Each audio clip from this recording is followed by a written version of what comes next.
Oh, just for. One sec, guys. I gotta figure something out.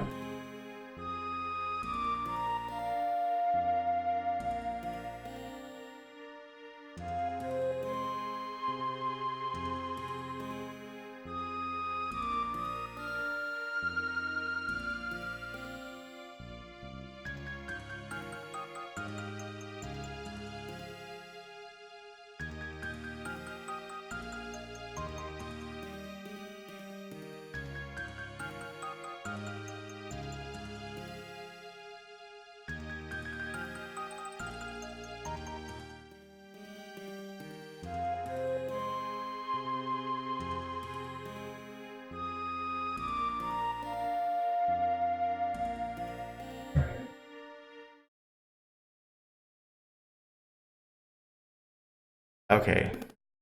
Guys, I guess the face cam's not working, which is fine. It's just me, Oscar. I'm here with Stephanie Shaw. And we're getting ready for the first round of the top 8. Mike, I have to update that. Mike versus Joey. Left side is. Left side is. Well, we're flipped here. Oh, we're flipped. Okay, Yeah. never mind. Yeah, you're right. Hey guys, I figured I tested with Mike before the tournament quite extensively with Chamimi List, so I figured I'd come on and commentate his match against Joey. Very interesting matchup, Chamimi. I know. I believe it's favored in Keirik's favor, to be honest. I just think Mike didn't think Keirik was going to show up much, which, to be fair, there's only 2 Keiriks in the whole tournament. He just unfortunately hit 1 in top 8. But yeah. He did say that he has a couple strategies that he typically takes, so just to put them down really early and then where they're trying to catch up the whole game. To negate the tempo advantage they have. Hey, Saito! Awesome that you're watching. They're getting ready right now. Just I think we have like 3-ish minutes, 2 minutes, and then they'll get started. Yeah, they're just looking at the deck list. When top 8, you get access to your opponent's deck list for 3 minutes before you start, and then they'll start the 60-minute clock. That will start as soon as mulligans are resolved. David will start them individually from the other top 8 matches, and then they'll have 60 minutes, which will essentially start the second you see somebody fall stone. Also, special thanks to Vite Ramen for helping make this stream possible. You guys check them out, viteramen.com. We'll be doing 2 giveaways today, a little bit later, maybe after games are over. Same way we did them yesterday. And you can win 9 packs of ramen, which will be sent to you. Figure that out when that time comes.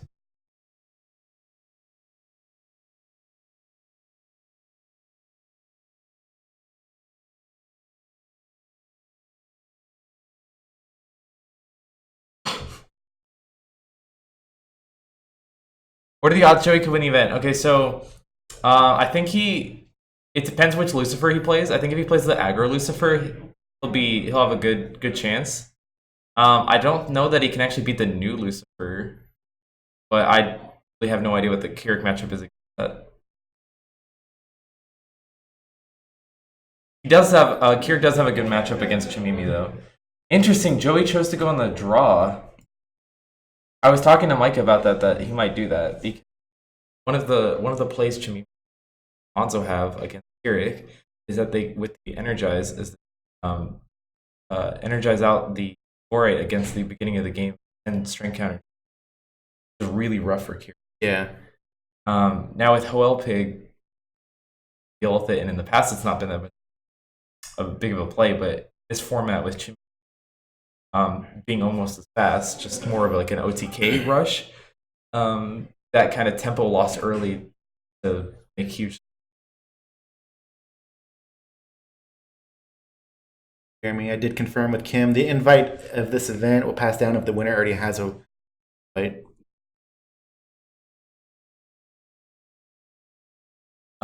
He's gonna take 2. Yeah. Joey's at 38 with a quick ground and air supremacy into a PLL.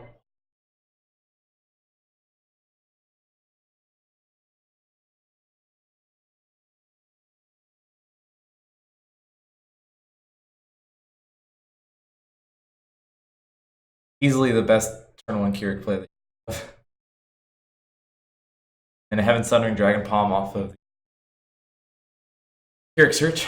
It works out because I think the Michaels has at least the green ones. I know I saw a Chimini list yesterday that had viola. Yeah, they typically run 4 viola. Yeah. Which walks right into Keurig. Yeah. You definitely saw those out over Keurig. Yeah. But do keep in mind that you can flash in viola and give your opponent's resonator +2 dragon typing. Flash her in for the block, right? Or just to have an attacker flash it in turn and then have more of your rush. Maybe can do a lot of damage. It's interesting. Last kill.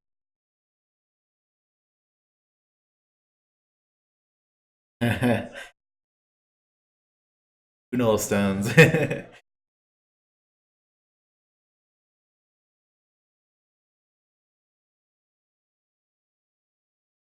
We're not sure. The end of yesterday, we had they did say that if we enunciate better, it comes off better. The mics don't cut out as much. Yeah, unfortunately, I'm not sure what's going on, and there's only so much I can do with what I have right now.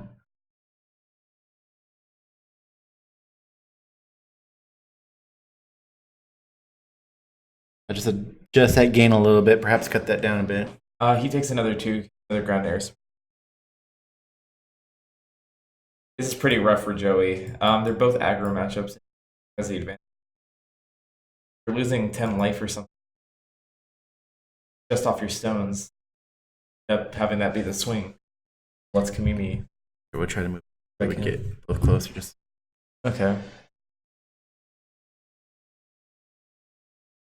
I'm actually pretty good friends with both of them. I did test with Mike beforehand, so but I'll be happy if either one of them wins. Yeah, swinging with Majin Dark Elf. Mike is 34.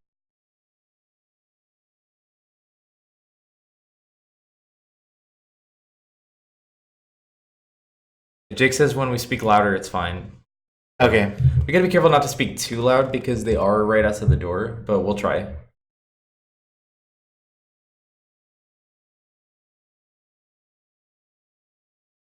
Yep. Just flash in a Viola targeting Majin Dark Elf to avoid Heaven Sundering. Because remember that Joey does still have his Energized coin. It's kind of hard to see, but it is on his Keurig. It's foreign currency. We already have Mike taking 600. Yeah, we have it at 34. Is it not showing up for you guys? It should.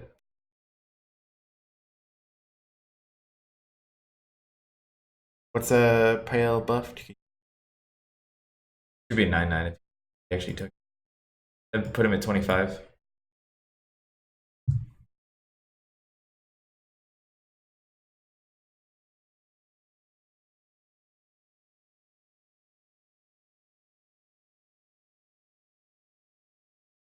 I apologize for Joey putting his strength counter die off screen.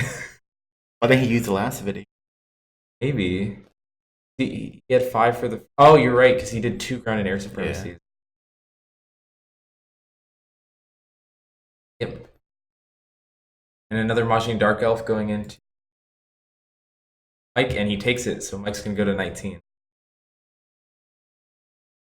Oh, that's okay. All right, thanks, Ryan.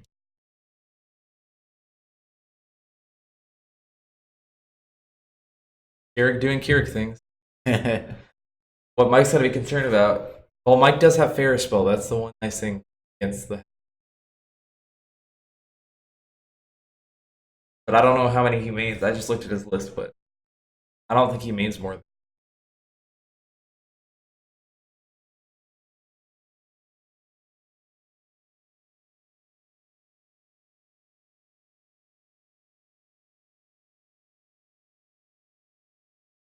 Oh, against the food supply. Trying to recoup counters.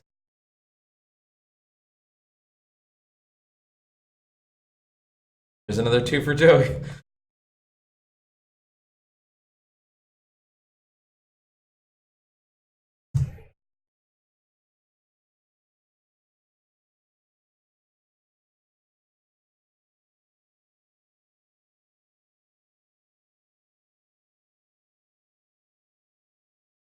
Oh, that's beautiful. the high speed. Not quick cast. It's almost impossible for Mike to interact with it because he's not going to Winds of Salvation. Yeah. Especially with it having Remnant. Yeah, that's really rough for Mike because that's going to be. Oh, this is honestly the best card in this match. Especially if you can get the Laureate in addition. Oh, he didn't have it. Someone who played Shayla, which is also very aggro, it's very similar to Keurig. Laureate 7 Disciples is the worst card like that you ever want to go against because being able to have if they get the Laureate with it, a 9/9 drain that hits that turn, like makes up a whole bunch of damage that you've already done. Energize. It's a bounce, right? It's a bounce, yeah. 7/7. He puts out the Whirlwind technique to give a barrier.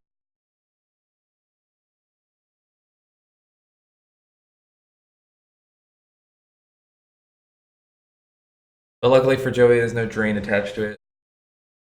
Watching Dark Elves by Mike's.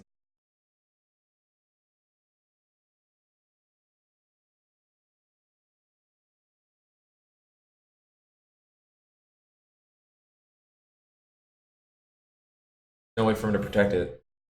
Gonna take 5. Oh, he banished Fuel in response. Okay.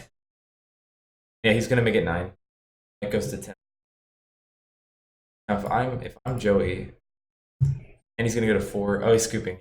Okay. Because he had a Heaven Sundering in hand, so he could have hit him for 6 for the Maji Dark Elf, and then that was known information. So obviously the Winds of Salvation's coming out for Mike. Yeah. And the problem is a lot of Mike's cards, they're built to beat these mid-range lists because all the current lists are pretty mid-range. Yeah. Like Lucifer's kind of a combo, but you can interact with that to some degree. But a lot of these mid-range lists, so you have like the 3-mana 8/8, the 3-will 8/8s that draw a card. That Tiger Me. Yeah, Eagle Me's the 1-will, so it has to be Tiger Me. But Tiger Me 8/8 draw a card. You have like Winds of Salvation. You have the runes are built around mid-range lists, so then when you actually hit the Keurig, you're just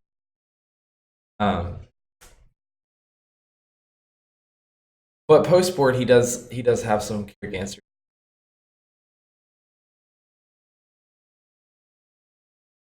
Because we were talking about it beforehand. I was just like, it's the United States. United States always has Keurig. Yeah. The United States always has aggro players. If you include me and the other Shayla player, there's at least 4 aggro players out of 37. So that's still like 10% of the field. Yeah. So that was what we talked about this morning. We were figuring out who was going to be on stream first, and they're like, America, man, you got to have Keurig first. That's pretty much accurate. Yeah. Oh yeah, sorry, Josh. Joey took it pretty quickly. I do. I actually made a little button. Side one. Oop. That's our victory sign, so I don't have to type it out. Very convenient. Yeah. I think that Mike will probably choose the second. He doesn't really have to declare until decks are presented. Yeah. Which is probably what he's going to want to do, right? Yeah. That Laureate move. I like how Joey Joey already put a string counter. So. Yeah.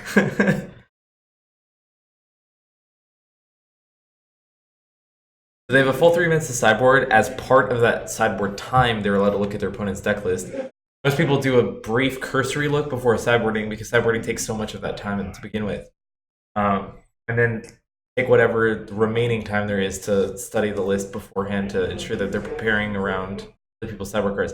What's really funny though is Joey apparently was only playing with a 13-card sideboard all day. Yeah, it was 15. And just counted it wrong. We got him on here right at the end of the day yesterday just to talk about that. How he didn't even realize it till the event started.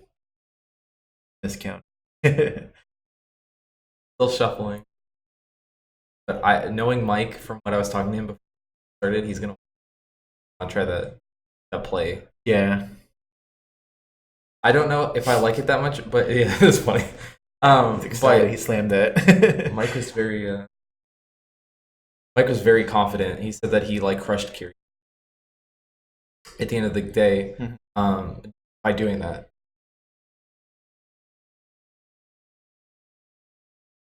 Find out.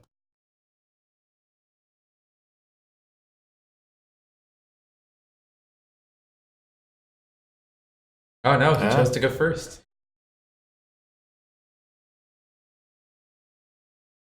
Yeah, convinced him off of it. He's all on that the whole day.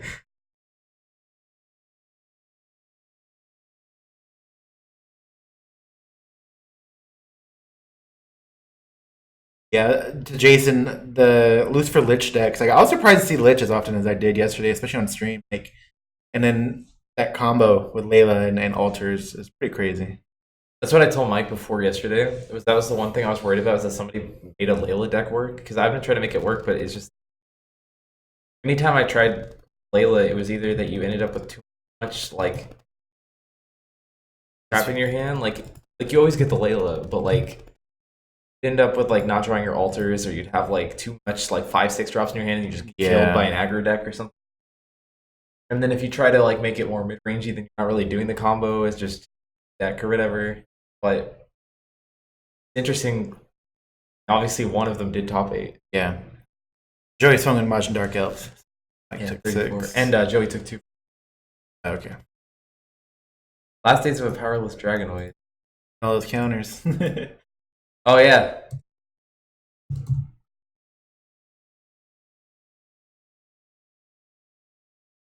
That's probably a better play than energizing out. Yeah. Okay, so Chimimi versus Hanzo. The reason is because in Chimimi, well, there's 2 different types of Chimimi. Mike's Chimimi is Chimimi aggro, runs all the Miis, Eagle Mii and Tiger Mii, and the Eagle Mii has an 8/8 draw card, but only control another Mimi tribe. So if you run it in Hanzo, then you have to have like the one will, like the you have to have the Eagle Mii, so the Tiger Mii draws a card. You have to have the Eagle Mii, which is like the one will card on the field to draw a card, unless you're running a ton of Mimis, which he's not. A couple. So against Hanzo, you have you draw and they don't. I mean, you're gonna beat them. Also, you have Nature's Beauty, which is absolutely broken. I understand that Sealing Scroll counters Nature Beauty or cancels Nature Beauty, but then you just sideboard in extra copies of Nature's Beauty, and then they cancel the one from your rune deck, and then you just play another one for one will. Also, the Bullet Bill version, which is the other version, is just an OTK deck, and it does get countered by Sealing Scroll and Bless you. Thank you, and Fair Spell. So that one's probably a rougher matchup against Hanzo, but you still get one will Nature's Beauty, so you can still swing in against them. Hanzo and don't have very good resonator control. Why aggro like Shayla or Keurig can beat them is on the field, and it's hard for right. Now Mike does have the rapid fire sandstorm combo to deal 6 to his opponent's whole board. But that's not as good against Keurig. Going in with the pig, gave it Swift. Yeah.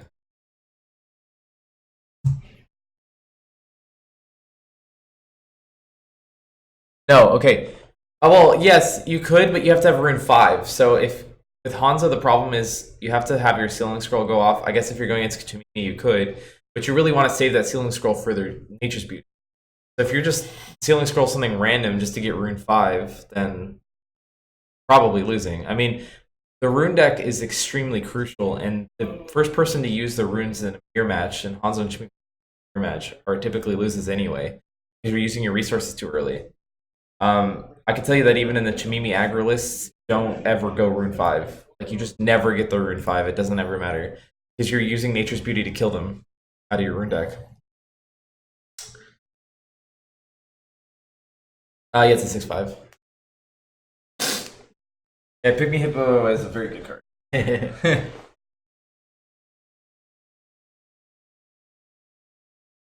Eric's probably taking a lot of damage from Probably another 4. Tapped out last turn. Okay.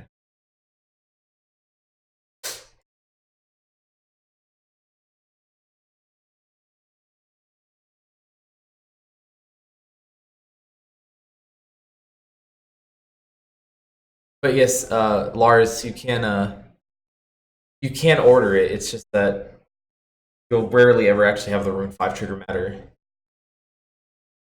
Taylor. You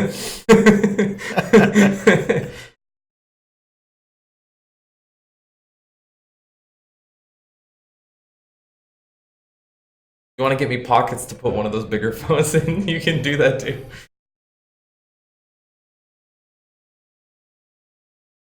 Just so rough. Keurig just gets so many cards on the field, and it's hard to deal with them all. It's been interesting seeing him just always maintain counters so he can keep searching. Wonder, is Mike at 26? Was it a high speed? Have to give the whole pigs. Earlier, no, it was the other pig that gave it. Oh, Piggy. Okay. Yeah. Makes more sense.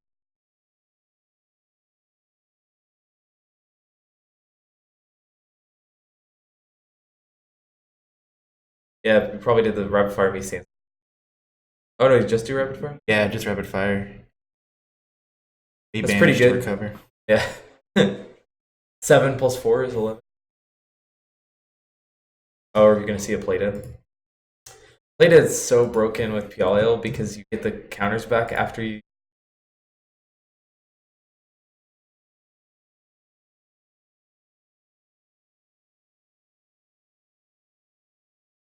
Oh, you played the Viola so that when it went to the grave, there's a trigger from the Playdead. You banished it in response so that it doesn't come back. That's a very good play. Joey took 6 from the Pygmy Hippo. This is how Mike has to win. But yeah, game 1, it's too rough. He has so many cards that are just so mid-range based that it's very hard.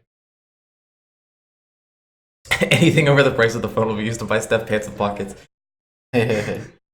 And it helps save pickles. Alright, Taylor. I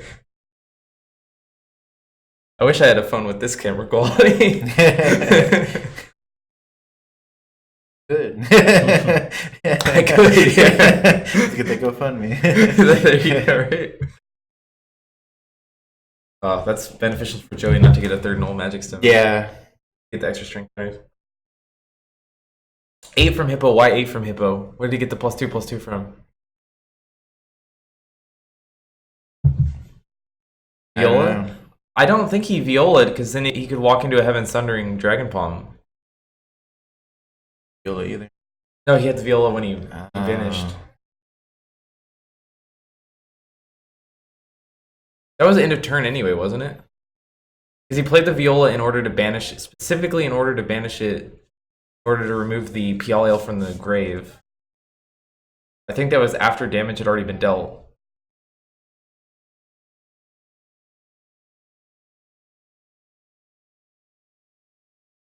I still think it was after damage had already been dealt.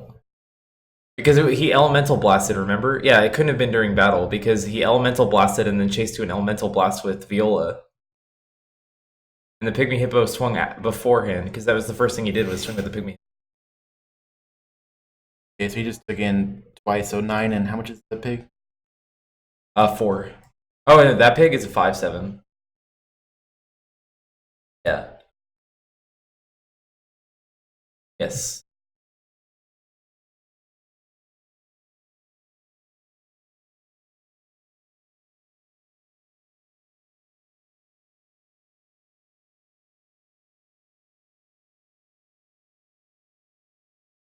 Please get the Lorate. Yeah, so we haven't seen a Lorate yet. He needs the Lorate. No! Oh, Joey took another 2. No, I think he used the black part of it to pay for the void cost. Oh, that's fair. Yeah, because he didn't. Well, that now is okay.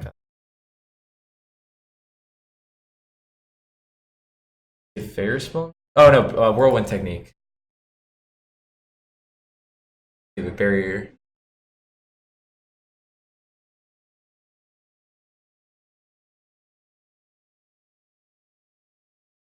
Yeah, I'm not sure, Jake. Joey might be at 20. I don't know, but I don't know. I'm kind of worried for Mike here. He has 1 will open. Joey has up to 5 will, and he has 9 damage. That's definitely coming in.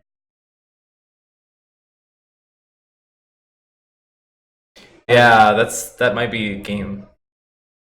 That's gonna be 15 damage. He had 2 Heaven Sunderings. Well, Ryan's saying that the pig actually swung into the hippo, not to Mike. So he might actually be at 21. Why would be? Because he swung into the hippo, not into Mike. Oh, okay. Yeah. Then yeah. Well, that makes Mike's life easier because Yeah. at 16 he would have had a lot of plays to kill. Okay, so there's 400 off for Mike off the high speed. Mike takes 400. That's gonna make the Hoel pig a 600 swiftness.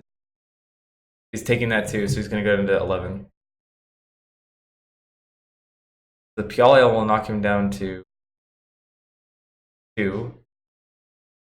He has to interact with this because Yeah. I was like, he has to interact with this or the high speed kills him. Yeah. That's game. So Joey gets it. Yep. He's probably looking for his Lorite. There you go. Yeah. Oh no, he's not. Oh, look at that! Clumped. Oh, he's looking for Scarlet's Agonies. Yeah, unfortunately, Kirik is just a very bad matchup for Chamimi, or at least this Chamimi version. I don't know about the OTK Bullet Bill version, but I have to imagine that Kirik's a bad matchup for that as well. Most people just didn't expect Kirik to show up, even though it's the United States. But never underestimate Joey with Kirik. Joey or Andrew McIntyre.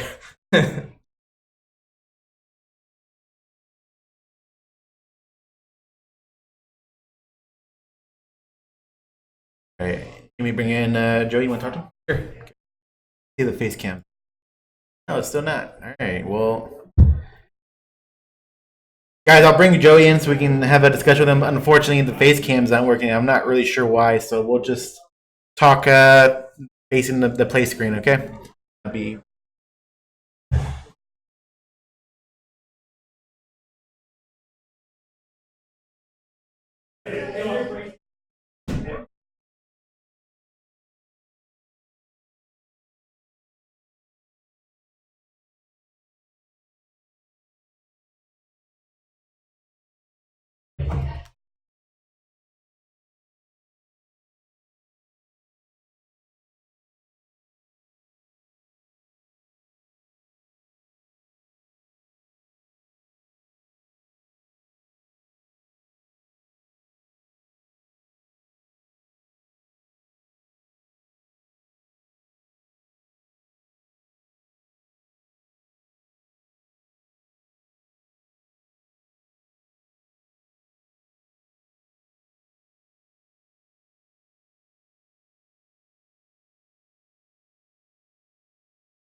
So guys, Joey's just de-cyborging right now, and then he'll be right in to have the interview.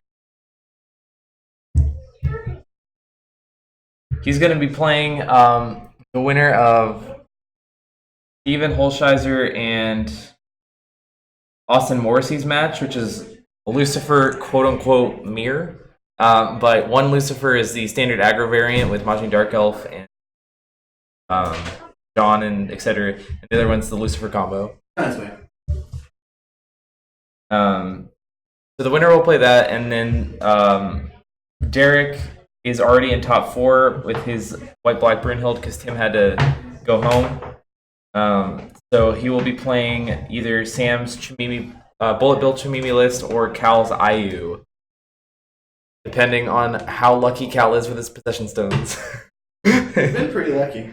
Yeah, he's always lucky with those stones.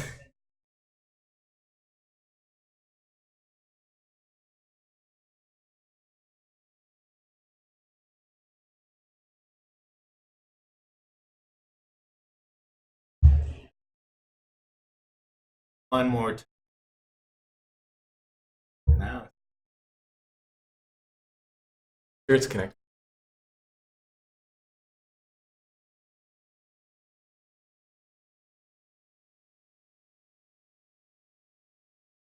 All right.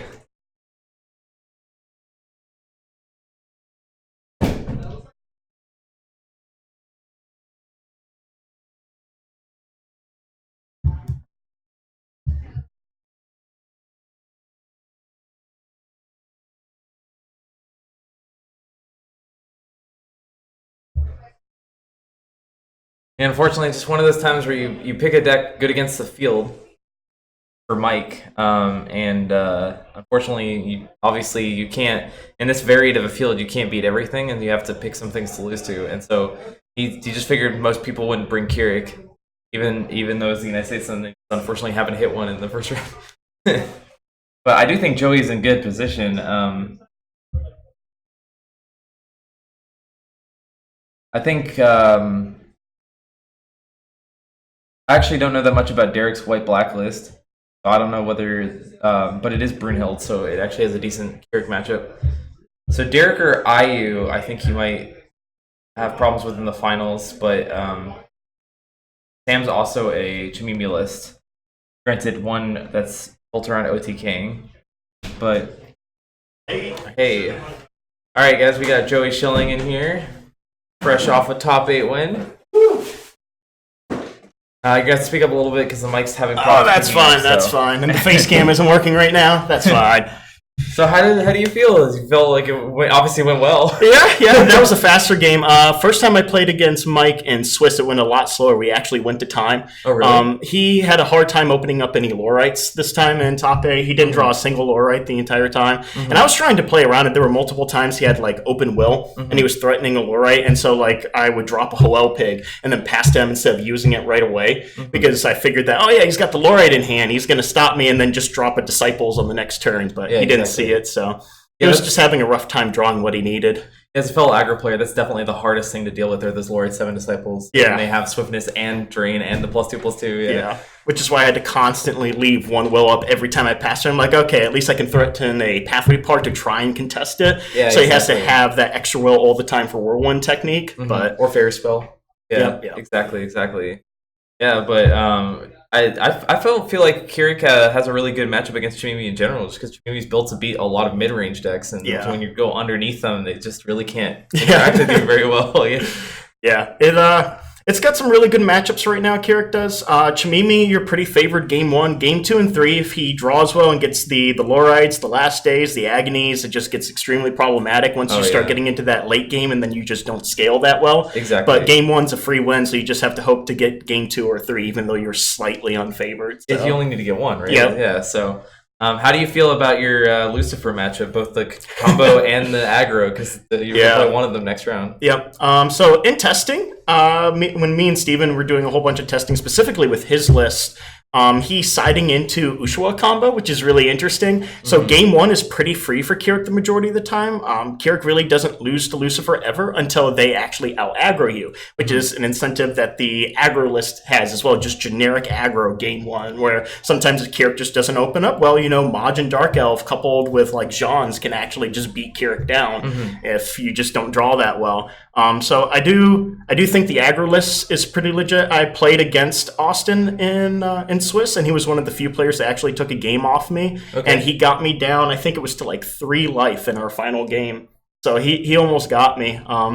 And that's going to be a pretty scary matchup if I see him in the next round. Against Steven, though, it's pretty much like same thing as Chimimi. It's a free game 1. And then game 2 and 3, Ushuaïa combo comes in, and they might aggro me out. So you just gotta win one of the two. Yeah, exactly. Same thing. So I think if you do make it through next round, not to like get ahead of ourselves, but I do think if you get through next round, you have a pretty good matchup almost whoever you play. I think the black-white Brunhild, I think you could beat that. I think you can beat... If I see Path Report this time. Yeah.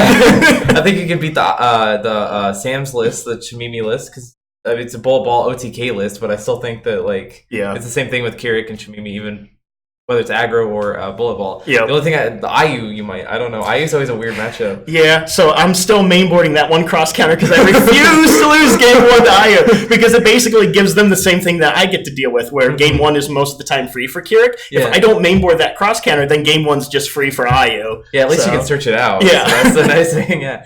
Who won? Joey Schilling won. He is here with us right now. Unfortunately, we do not have a face cam, but this is, I promise you, Joey Schilling's voice. So.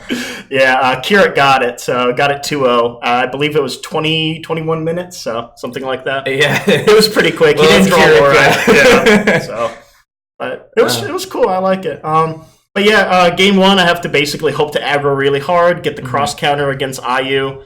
If that winds up working out somehow game 1, then game 2, I actually have an interesting tech that I'm hoping works. And testing it was going really well. I side a 1 of Firebird. I saw that. I thought that was for Brunhild. Is it for... It's kind of for machines too. It's for a lot of generic things, but mostly for IU actually. So what winds up happening is IU is either sitting there as a 10-10 or a 12-12. Yeah. You go to Path Report it, dealing 6 to it. Yeah. There's no reason for them to pump right now, so they just let it resolve. And then when you... after the damage resolves, you can just awaken the Firebird, and it says you can't chase to it. Oh, yeah. So you just deal another 6, so they can't pump in response. And even if they have the IU's medicine on board to be a 12-12, that's 12 damage in total, so it just kills IU and just gives you a whole nother turn to swing at them. And then if they know about that, you can also just bait the path reports. Yep. If you need to eat souls. Yep. Try to buy time. Well, you just got to trade souls for my path reports? Cool, that's fine. Yeah, exactly. It's like a quick cast thought control. Yep. Yeah. Relic of Corruption, yeah. Yep, so I like it. And it just makes them think a lot more than they need to, and so it stresses them out and puts them in a bad position where sometimes they'll just make misplays because of it. Yeah, they save souls and then they don't kill you when they should kill you, stuff like that, yeah. So I'm hoping it works out, so unless, like I wind up either drawing it or searching it early and he plays like Look of Corruption or Glint and just hits it out of hand, but... That's always a possibility. But. Well, hopefully you play Steven next round, and one of you guys from your team makes it to finals no matter what. Right? Yeah.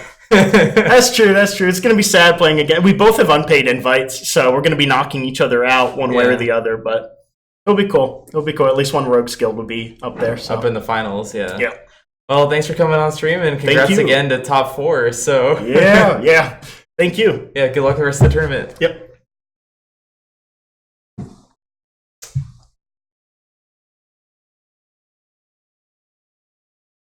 All right, so we'll go ahead and take a break here and wait for the next round to start. I'm going to go ahead and figure out this camera so you guys will see me for a bit, but I'm going to be on mute here.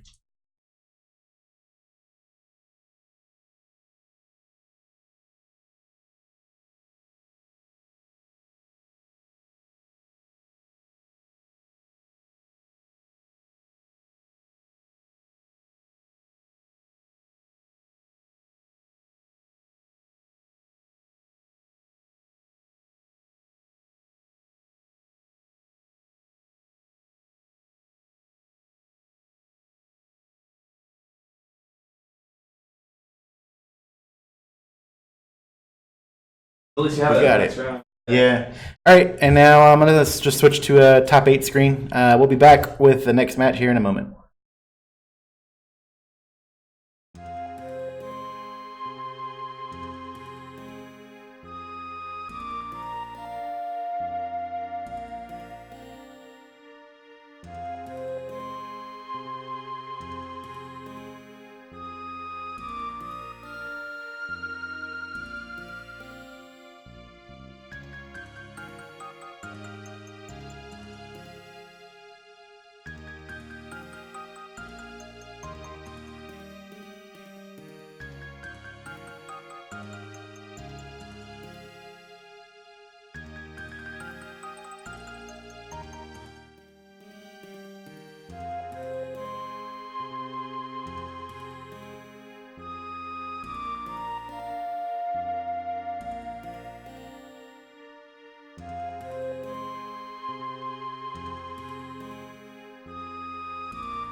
Hey, it is Hey. working. Perfect. Remember you saying it wasn't working before? Yeah, and it's, Alright. I Right, got it back. going. Good. We in? Yeah, we're back. We're back. We got top 4 starting up soon. So in the meantime, we're just gonna chill here. Yeah, just kind of talking I'm it out. Mike. Some of you know me, some of you don't. Yep. I'm Oscar. You guys should know me. I hope so. I'd expect. On the transition screen that you just saw, I had made a top 8 next round coming soon thing, but I forgot to bring it. So got top 8 starting soon. Hope that wasn't too misleading. I did announce it before I left, but a lot of you may have not been here who were watching then. Real quick though, shout out to Vite Ramen who helped make the stream possible. We got boxes full of ramen out there that they're going to be giving away here soon. So that's going to be cool. And then we'll do a giveaway. The other 2 guys at TCG Scrubs should be watching chat. If not, I'll be watching it. But we have 2 more giveaways to do today from Vite Ramen. It's going to be 9 packs worth of ramen. I believe that's 3 of each flavor. So you guys can get those. That's a garlic pork, soy, and then a vegan mushroom. So we last time did we picked a number. Mike did this. Yeah. We picked a number. I'm gonna have Mike pick the number again. You just want to type it in the chat there, so we're locked in. And you guys Between what numbers? 1 and 100. So you guys will guess a number between 1 and 100. Just throw it in chat. Everybody gets a maximum of 5 guesses, so you can't go anything over that. We'll count it out. And yeah, if you guys want to start guessing already and see if y'all can win that, and the guys will pick from there. So. Yeah. I guess we didn't get to talk to you about your match. Did you want to say anything about that? Oh, yeah, absolutely. No, that was obviously everybody who saw that match knows that I just got stomped. So, yeah, unfortunately, if Kirik eye rolls a lot of the draws and I low roll my draws, it's really, really hard to come back. I mulliganed out a couple of 3-cost cards from my hand back into the deck. Drew into 2 Elemental Blasts, but I already have an Elemental Blast in my hand, so that's all just 3 chance speed removals against a deck that only puts out Swift creatures. Mm-hmm. So, oops. And then the other card I had was Pygmy Hippo with no beasts in hand, and the last days that you guys saw that I dropped there. So I kind of missed the timing on the last days first time around. Fortunate. But I was able to get it off pretty quickly, and then the whole pig came down, and then Joey reveals after the match that he had 4 whole pig in hand. So that didn't matter. Yeah. So what did you side into going into the game 2? So my side was 3 Last Days, 2 Scarlet's Agony, 1 Ruined Story, and 2 Karura. The Karuras were actually just in there in order to fight off the martial arts tournament. Because if you reveal a martial arts tournament when they have the PL Ellie on board, then a 12 beats at the 9, Ellie dies, and they basically lose the match from there, because then on 5 you drop the Karura. Yeah. So, that happens, that's pretty good. But unfortunately, didn't see any of that. He saw Bracelet in his opening hand without the Hell tournament, so I didn't even get to do anything about that. And then from there, I just a naked disciple between each matchup, and then just not a single lore in sight. Yeah. So, I was noticing that when you played your disciples in game 2, I was like, oh, we haven't seen a Lorite at all. I run 3 disciples. I run 3 Lorites, 2 disciples. See the disciples both games, not a Lorite. Yeah. So, oops. And then there was a question that Lars had asked earlier, and I know Steph answered it. I don't know if you want to give your take on it. But why Chimimi over Hanzo? Chimimi was a little more of a a pick for the meta that I thought I was going to be seeing. I thought I was going to see a lot of like Brunhild Swarm kind of stuff, a lot of just general Swarm strategies. And if you face off against wider boards, Nature's Beauty is like a fantastic card just because you can swing in super easily with everything you have. In hindsight, Hanzo would have been a decent pick, and I still could have played the Nature's Beauty in the main deck. But Nature's Beauty is such a dead draw at certain points in the game. If you don't have the board for it, you'd rather just like only have it in the Rune deck. Yeah. I think my biggest mistake playing this Chimini build was running 6 Jizo statues for the Yokai Festival over 100 I'd won for the Yokai Festival, because just putting 2 6/6s out on turn 2 that slowly get bigger is fine. But it kind of goes against the way this deck's trying to run, and normally by that point somebody's found some kind of answer. Most decks have answers to it. Blue Leaf and Gill, people sided Blue Leaf too. Pathway Part's a big one. Rebellious Soul IU if you face a blue deck. Oh yeah, that thing just hurts. But going into, say if I was going into the 100-eyed one, that substitutes my 2-drop slot that was only previously occupied by Viola and the Yokai Festival into double Jizos. But it also lets me have a little bit of extra flavor for the deck, because the deck is very much focused on making your opponent completely unable to block you. We're going to switch to the table cam just in case we're starting. We'll keep talking, though. Yeah, exactly. Actually, we've already started, so I'm glad we switched over. Yep, perfect. They were supposed to check in with me, but they didn't. I'll fix this here while we watch this, but it looks like started doing Keurig thing. Yep, Joey elected to go first versus Lucifer. Understandable. And opens with, it looks like he just went with the whole... I think, Steam with the...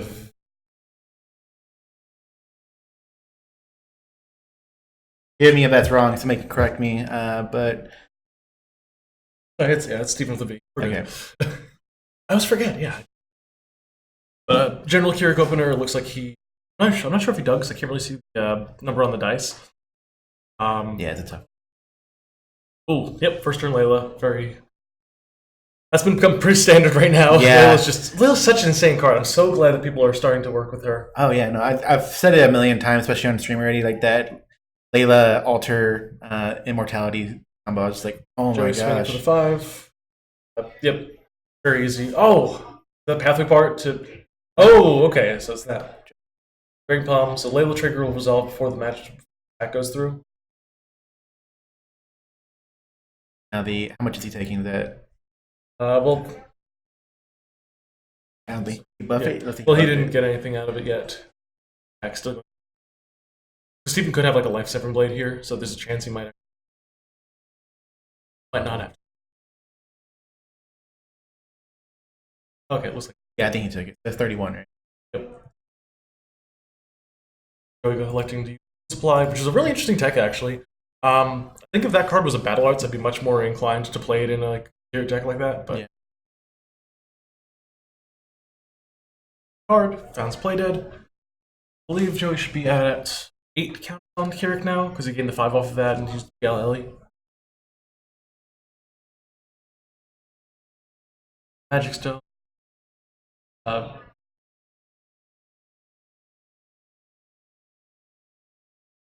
We see the Sacrificial Altar come down. Unfortunately, Red actually has pretty much 0 counters for that card. Like, there's no way to interact with it, really. Second Layla. Hey, Jeremy.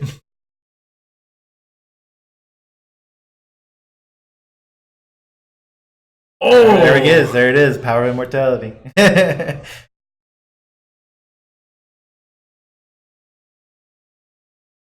Dies for it, yeah. Yeah. Oh, yeah, because it's basically a free card at that point when you bring back the Layla for it. Stacks it again, gets another stone. Oh, God, I saw that and I was like, I want to build. Nasty. We saw it on Lich decks, but I played Lucifer. I was like, I just want to get that going. Hey, Josh, we're doing numbers in the chat just for a giveaway. We're doing put 5 random numbers between 1 and 100. Whatever one's closest to the number I picked, get some ramen. Yep, number's been picked already.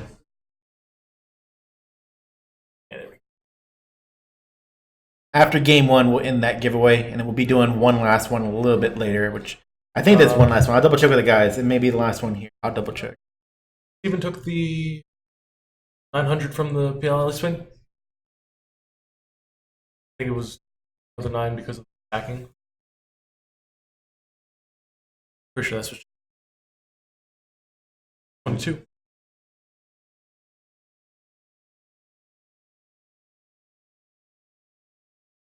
into the Black Rosario. They're just the PLA, but that's.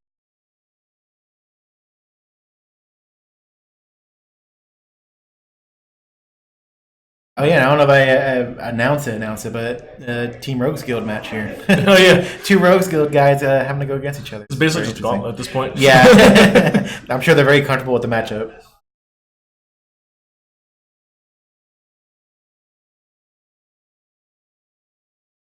And I speed it.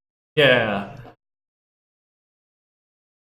And yeah, Josh, everybody gets 5 guesses. So if you want to do like 4 more guesses on that, and then I'll have the guys pick the winner. If you didn't get the number, it's the next highest number without going over it. Whoever did it first. For 9 packs of ramen from Vite Ramen. Oh yeah, it is. I don't know. I heard that breakdown earlier, but it was quite a bad. I just want some of that garlic pork. Yeah. They come down.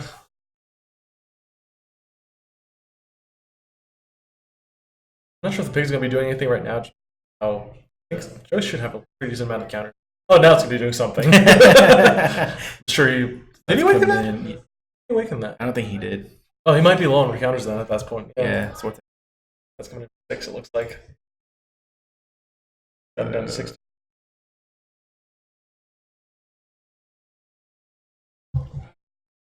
Steven's at 5 stones. Gonna be at 6 stones with 2 counters on that sacrificial, I believe.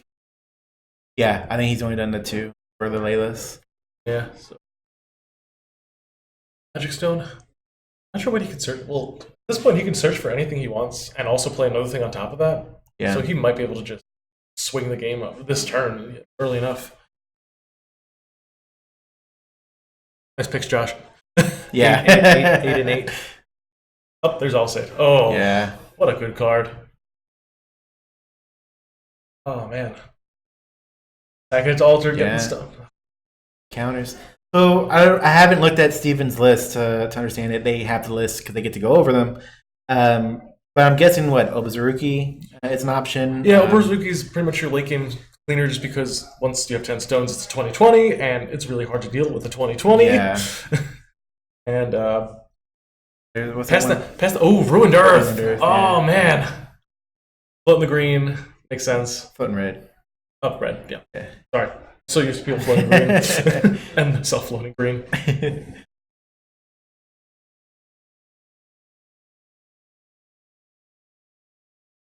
Not right now because it's also going to clear off the piggy, but he's going to attack. Oh, he's debating on play dead, I think. Oh no, never mind. Right. Oh, he's sacking piggy, untapping. Oh.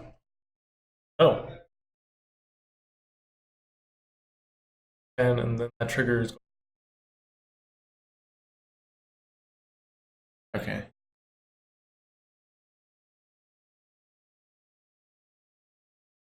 They're discussing the. Yeah. Oh, in response, he sacked. Alter for 4? 4? I thought it was 3. It was 4. Okay, because the Layla's gone. Yeah. Oh no, mana transmute. Yeah. Oh, I think you drew Lorite. Oh yes, this is the deck that runs the one. Right. Yeah, one popping down by 3. Who's popped down? Lorite's the Steven's popping down 3 to pay for the mana transmuter. So he's going to be at. Oh wow. Oh, it's that one spicy text mana transmuter, and now he has instant speed destruction for whatever Joey brings on. That's pretty sick. Yeah. And he has the ability to make another green and float it. Any other goes up to 8, I believe. Right. Right now, Steven looks like he's in a very good position. The only thing is that he just has to be very careful about burn damage at this point.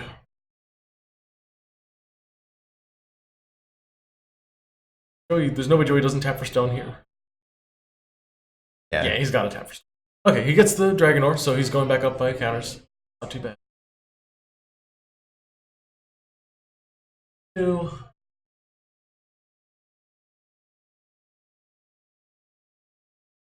Yeah, that's Heaven's Sundering. What stats on all seed? All side? She's a 4/8. So she's decently bulky. She's not a very aggressive card, but she doesn't need to be with the way that deck plays. So right now, Joey just has to be able to. The only problem that Joey faces right now is having to put out a chump blocker for the Alsaid destruction effect if he wants to like try and go aggressive. Also, the fact that the mana transmuter is a 6/7 is that there's a lot of things that just don't trade favorably with it. Not really sure that's gonna.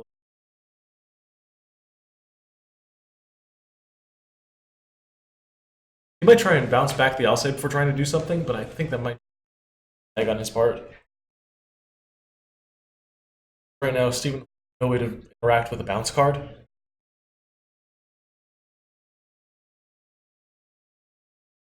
Alright. We know there's only one in his main. I had to know them before going into this. I mean, I heard about it. Everybody was talking about it. Yeah. So I was like, no way. Spicy Lorite attack. You can grab it with Alter, you can grab it with Mana Transmuter. I think Mana Transmuter is one of those like underrated cards from this set. I think this card's fantastic. Yeah. And it was actually some reason that I was thinking potentially run a Darkness deck. Well, I was talking to Ryan yesterday. I was like, I was surprised because when we did our spoiler reviews, it's just kind of our opinions on the cards. We don't really know how great they are, but I didn't think it was going to be as hard as it high speed on Transmuter. High speed on Transmuter, yeah. So he's just burning him for 4, I think. I think he awakened it, yeah. Okay, so yeah. So Steven took 4 from that. Right. Yeah, so it looks like Joey's just trying to run him out at this point, which he possibly can do. Oh wow! Okay. Ooh. High speeding on the Mana Transmuter again. Probably awakened again. Another 4 to Steven. I think because we saw the Dragon Palm, if Steven is unable to kill Joey next turn or sack every single stone he controls, yeah, I'm pretty sure Joey has it. Because I'm sure that if Steven drops that Athenia he's got in hand. Oh, and that was really smart of Joey to play the high speed that way. Because he knows that Steven might be playing discard. Wow, okay. That was actually a genius play. Joey knows that he can't win by Resonators at this point. He's fallen too far behind. Yeah. Steven is just at enough life. Yep. Look at corruption. What? He didn't respond with the...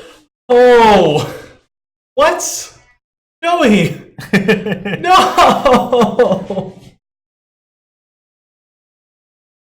What? I'm pretty sure he had lethal, unless we miscounted any damage there. We could have, but if we're off by a number, it's between 2 and 4. Or we might have miscounted I might have miscounted one of the alley swings. Okay. That might be the case there. Can't target the Welser, but the Welser with the Welser with the high speed, yeah, could be a thing. Except he's looking at. Yeah. So Joey knows that might be looking at the Majin Dark Elf just in case Joey gets the off the top. I don't think he should Resonator damage right now. And he picks it. Wow. Let me double check the life. Okay. I want to make sure that we got that right.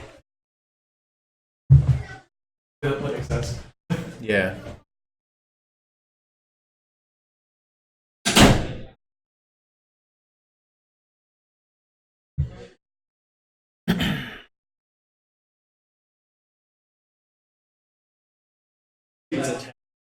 Okay.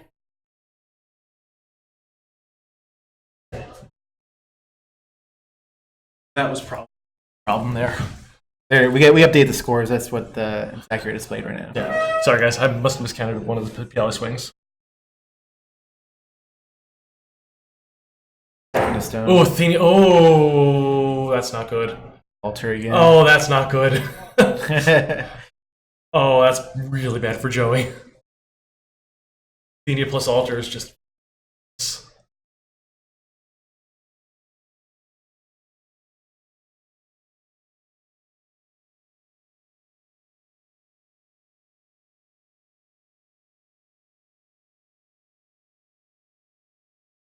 Four to the face.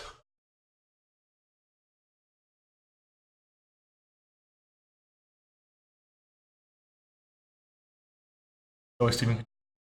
Makes sense that he... Yeah.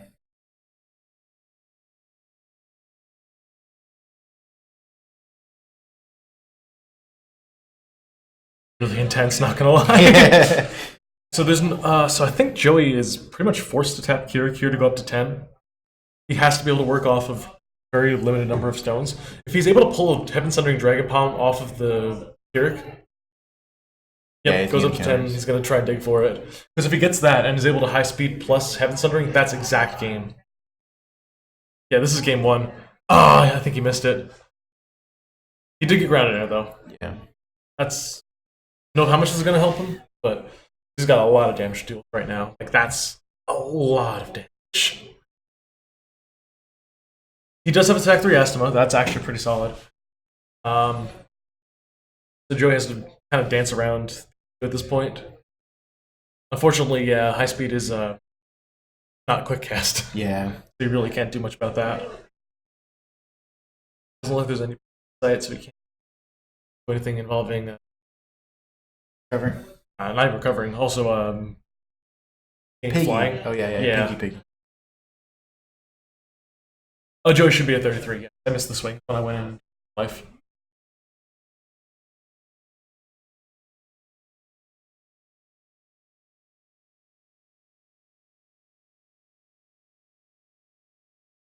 That's high speed, is that right? Yep, probably putting high speed on the theme. Or from that.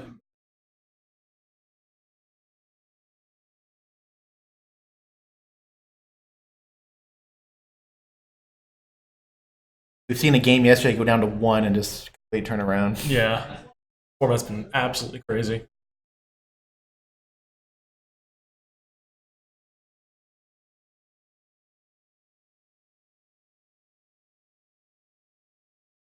Steven knows his whole hand at this point, basically.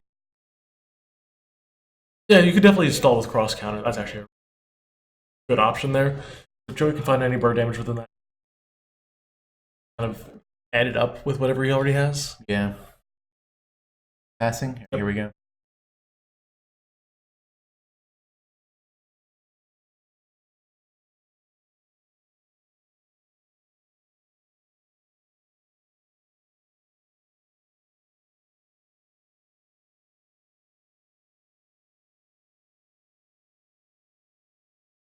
Silent, I'm like so. Yeah. I'm actually enthralled by this. This is a crazy game. Yeah, the altar is going to be extremely important here. There's no way he can lose any of that. Go Demon Division. Cast him.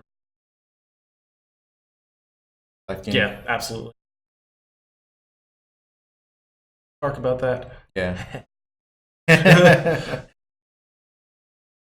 That's a really solid play there. It also means that he can start dealing Joey a little bit of extra damage to try and get through cross counter. Have it. So at this point, he's got literally 23 on board. 2 Asthma is lethal.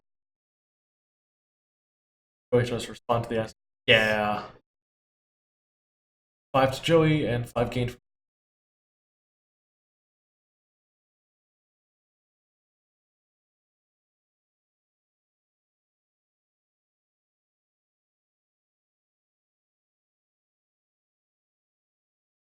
Swinging in though. Yeah, he's swinging in. Joey's taking 7 so far. All right. 1.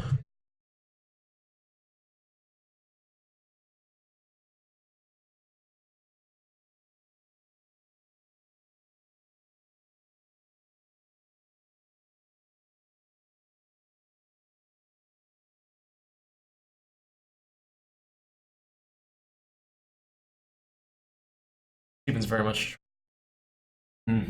Okay, so Steven's going to lose 4. And go for the trade from the altar. Oh, probably for another Asthma. What's a 4? Goes down to 3. Yeah, he's grabbing another Asthma. Wait, he's gonna play Yeah, it. honestly, once he plays it, now we can 3. do that. Okay, so he went to 3, now to 8. Yep. So, okay. And then Joey goes down to 16. And now there's no way that Joey has enough burn damage to get him. Alright, 16. Yep. Unfortunately, Joey's very low on life here.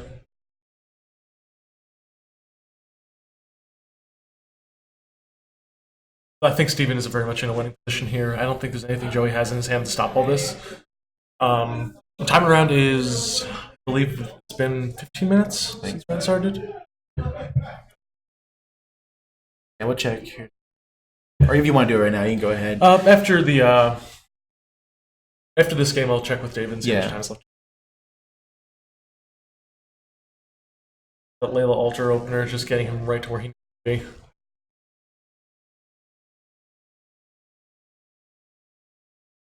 Or maybe Steven's thinking about his attack. I think Steven's thinking about it. He's kind of put his hand down on that. Also, He's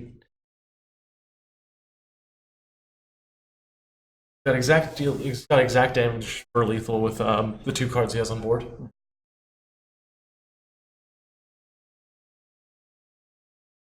Just worried that might have some. yeah. Guess that. So we do see the cross counter in Joey.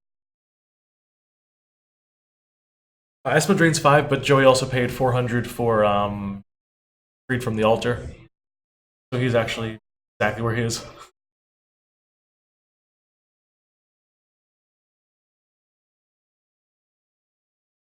Probably about Yeah. Got food supply. he got food supply. Fortunately, food supply, despite the name, does not Yeah. give you life. He's gonna try. Oh, okay. He He's just does gonna it. take.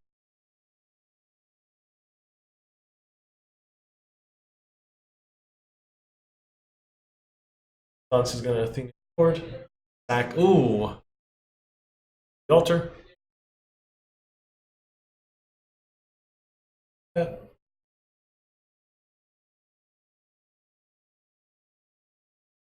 Only got 2. Really bad compared to Steven. 9 mana. Yeah. Fortunately, I don't see a way Joey comes back from this. A very, very great feeling established here. Oh, yeah. I've been watching Joey so many It's gonna games take- already. I was convinced it would be, Carrick. Here. Grabs the Dragon Palm he needed last turn. Oh. I was gonna burn. Burn 4, burn 4. Yeah. In response, Second 2. second 2 Let me 3. update this. 2 and 2 no, before? no, he's. Oh, no, just 2. Yeah. 14. Goes to search. Last Asthma. Oh, So Steven. F5? And Joey scoops it up. Okay. Kind of figured that was happening there. At that time.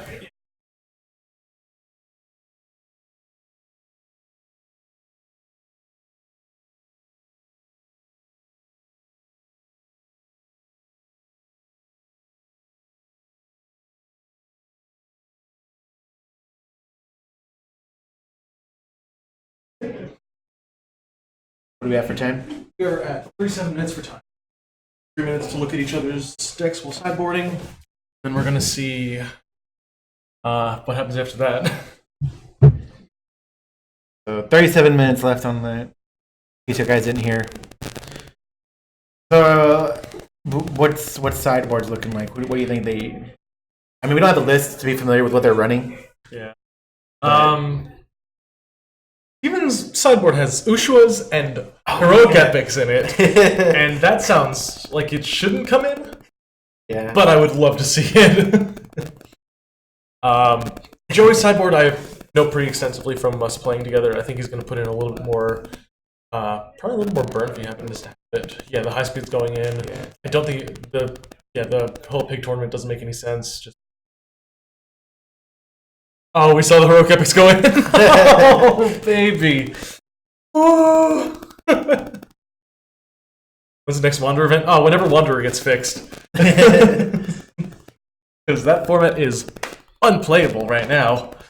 and trying to help work out some ideas with some other named players, lovelies, if you will. So We've done some videos. You guys want to check those out, but those are just for fun. Nothing for my deck list, game but, breaking. you know. Yeah. Looks like they're pretty much done siding. Going to take the full 3 minutes just to and then at 20 seconds left, I put out 2 more cards and then had to do it back in. Hilarious. Getting everything settled, I think they're all set up. I'm pretty sure they've done this matchup so many times to the point where they just know that exactly what they're doing. Okay, clip it. Yeah, we've had that mic clipping issue pretty much all day yesterday and today. Not 100% sure what it is. We're trying to talk loudly and clearly, and just to make sure everything's good. Yeah, Ramen giveaway has ended, and the guys have already gone through chat and communicating with the winners on those. So I don't even know who the winners are right now. But if you guys get contacted, keep an eye out just in case for inboxes or messages or anything coming y'all's way or whatnot. Exactly. So it looks like Joey's elected to go second. Kind of makes sense, I think.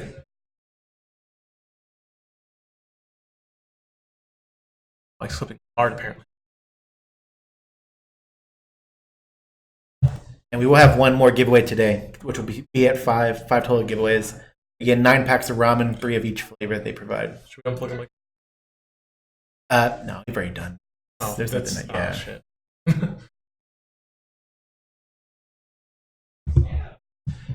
I'll try to move some wires around. Hopefully this is helping out.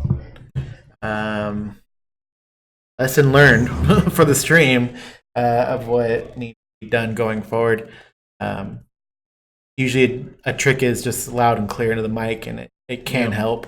Hopefully that helps out a little bit. You guys can lower it. If not, I'm sorry about that. So, looks like Steven elected to mold 3. It looks like Joey's mold 1. Darkstone up.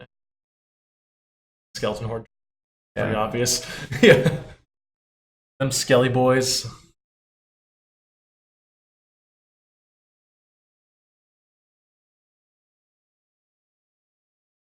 Oh, just not even searching the top, just straight up. Ground air supremacy off the top.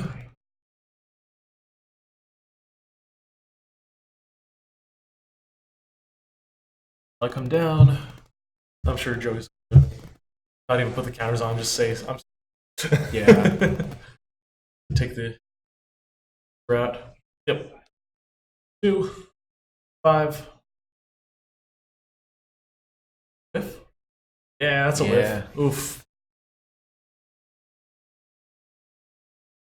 Oh, apparently it was a 3 altars, 2 skeleton horde opener. Yeah, I'm sure you keep one. Yeah, I think you kept exactly one altar there.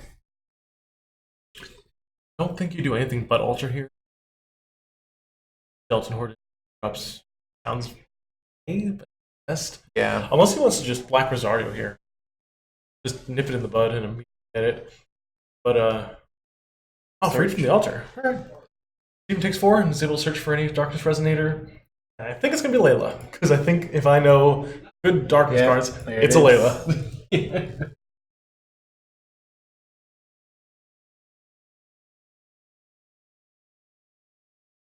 Unfortunate thing that Steven Layla earlier, so unfortunately the altar's not online. But early as next turn, he can start popping off and get up to 5 Darkness Stones if he wants to go full into that. Yeah. You could turn 2 of those floating Darkness Stones into just just hard going for that. Yeah, Steven's gonna attempt to block it, and then I assume we're gonna see a path through part. Yeah. No way. Joey lets that through. Yeah. Yep. So we're coming in for 9 now? Yep. 9.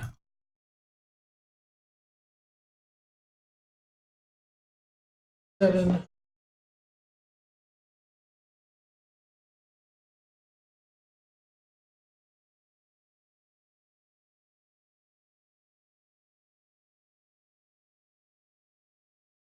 No, he's still going. Still going.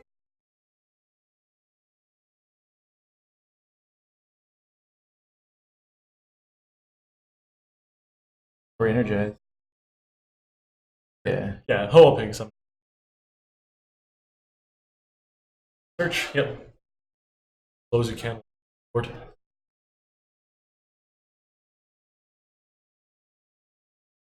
I was supposed to say, is that second whip? Oh. I don't think so. Okay, play dead. Yeah. Yeah, that makes sense. Oh, that's really good, actually, because he can just save the energized coin for that as well. Maybe Black Rosario doesn't save him.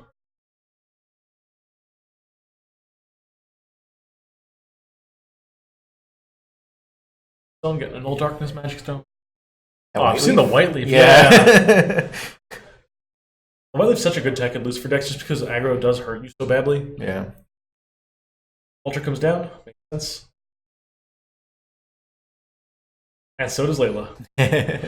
Joey's like, yep, let's get this going again. Now will we have... Is Steven going to do anything?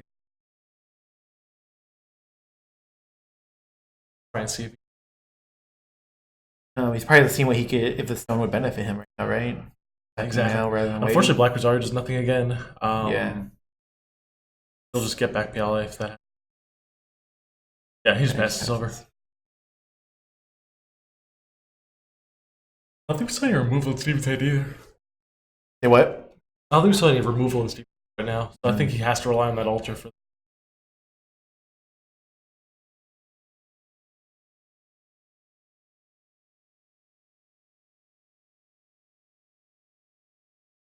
Another really unfortunate thing, he doesn't have the mana to Power of Immortality. He's basically going to have to do really weird tricks right now if he wants to really going.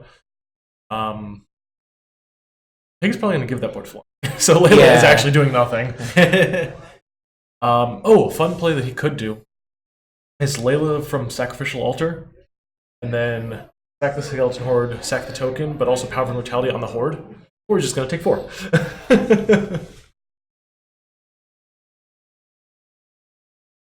23. Leave this up in case he swings.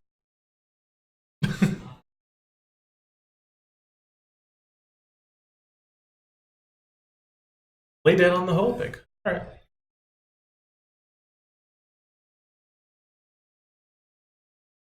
Yeah.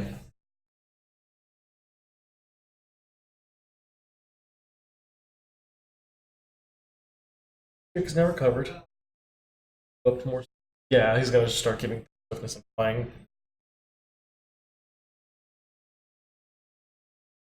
Well, 5 flying right now, but yeah, he's. That's 9 flying. 3. 14. Yep. Yeah.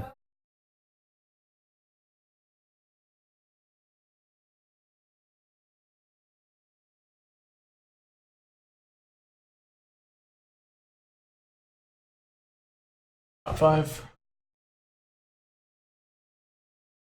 Dragon Palms? I don't think there's any. Solo. Yeah. Asthma's. Runes.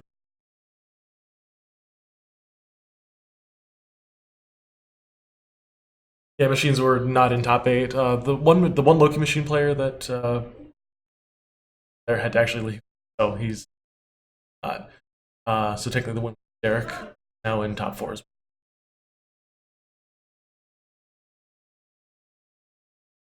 Yep, so Pig's coming in for 4 in the air.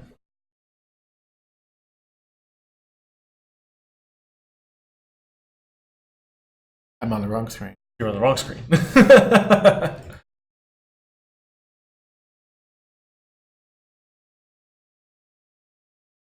Backs off the whole Pig again, going up to 10.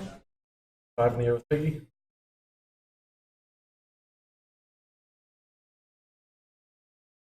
Five life. Which is a bad place to be if you are in his shoes. And energize. Oh, wow. Yeah. That's Is that enough counters for the... Oh, yeah, because the PLA comes in with 2. Okay. So I think that is exactly enough counters, unless Steven wants to like try and finagle something here. Because he knows that Joey's totally tapped out at this point. Yeah.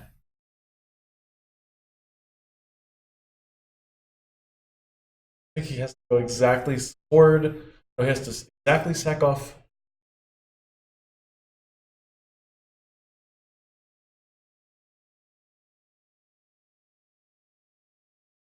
Yeah, Derek's on Black White Brunhild. He's in top 4. And unfortunately, there's not too much we can do about the mic clipping right now.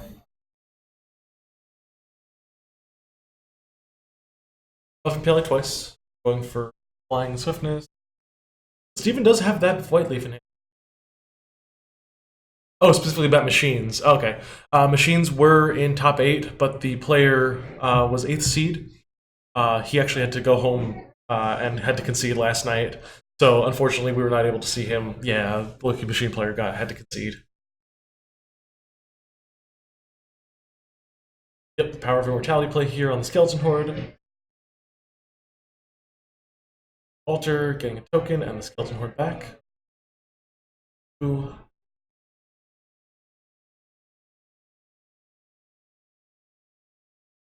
That.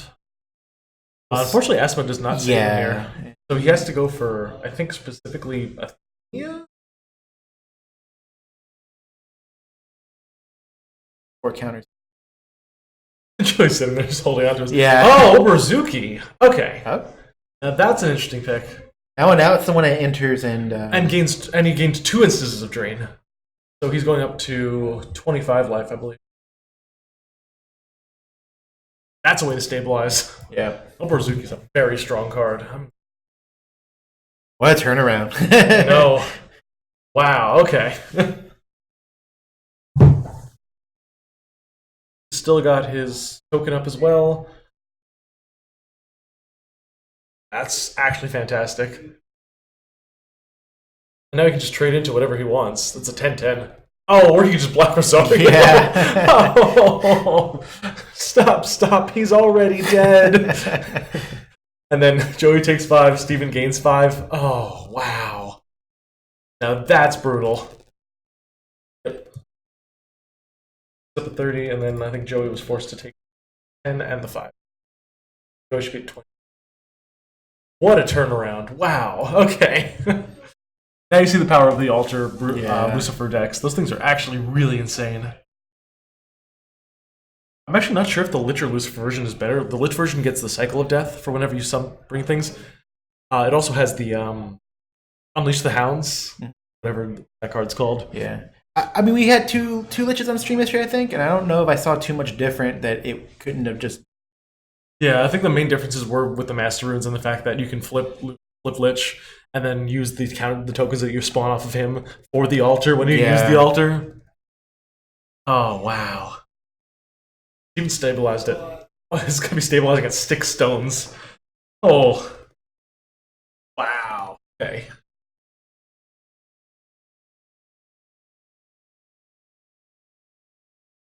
Yeah, Kirik has to go for stone here. There's no way you can't go for stone. You've fallen way behind at this point. 2, 4. I think there is a... Is that what that is? Or is that my just seeing wrong card? Unless it's Flying Drill or Martial Arts Tournament. I can't tell which one. It's Flying Drill. Okay, Flying Drill. I should probably read that card too. Yeah, I'm pretty sure it does damage to... Here, I got it. You got it? Yeah. I think it's the one that deals damage to flyers only.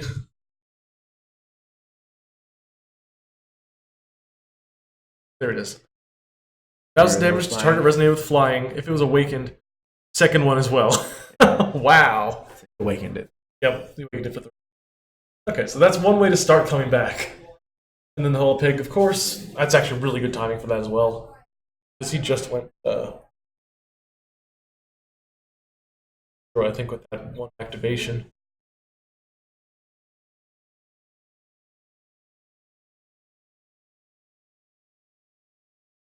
Yep, 10. immediately sacking it. And... Yeah, there's no way Joey can't look for something at this point. See high speed in there. That's actually pretty good because it could get him a little bit closer. Not that close though, because Steven's back up at 3K. Yeah. Swiftness 5. I don't know if he gave him flying, but it looks like I didn't give him flying. Yeah. Token dies. there. Back on Steve. It was stabilized at this point, but staring down 4 stones against Keurig is always a bit of a struggle. 2-5 Darkness Stones, so not in the best position, but it's not the worst position. Back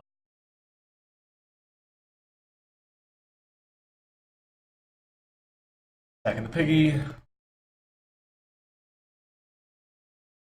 a skeleton horde. Perfect. Really good board state at this point. Because it's not only is it damage mitigation, but it's also just a way to make Joey not want to swing in. Yeah. This is game 2, right? I've already This is game 2, okay. yeah. And Steven won that first Steve one. won game 1. Yeah.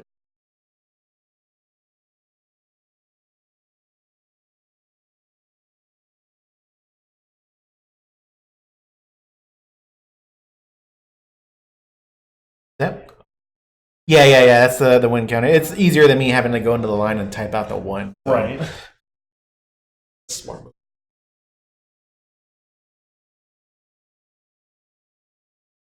Yeah, I agree. This is very much. It very much looks like it's in Steven's favor now, just because he's so far ahead. Game 2. Yeah, this is game 2. But Joey can pull it back. Keurig's damage ceiling is very, very high. So even after a double drain trigger from Oboruzuki, I think he still has a shot here. Now, if we see a piggy come down and Kel is able to swing in for damage, that'd be pretty cool.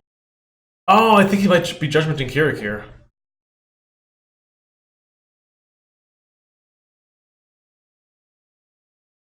Searches with that, goes down there. And I think we might see Keurig Judgment happen. Yeah. Doing the thing. Game counters in a special way. No, I like calling it doing the thing. Looking at it. He's thinking about it, but I think he might just go. Yeah, I think he's just gonna save it for the counters. I don't think it's right to do. Oh wow, okay, he's going up to. Going back up by 5, drawing a card, so he's kind of digging at this. That hard. Find. Not sure what Joey needs to find. I think it might just be find Piggy. Stone gets the magic. Probably not the thing that Joey wants to see at this point, but he put it in his deck. Put it in there for a reason.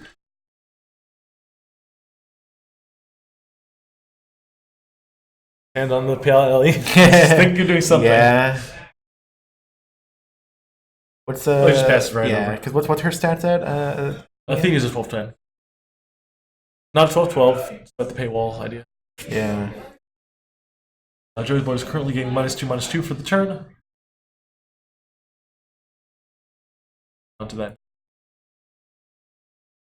Really? Oh yeah, Athena's cool. Athena's my favorite card from S. I glance at her. I know Sam, who's watching this. I think Estima's both of the super rares from that set were absolutely fantastic. That was the same set with Estima too. Yeah. Fantastic. Some of the best design this game's ever seen.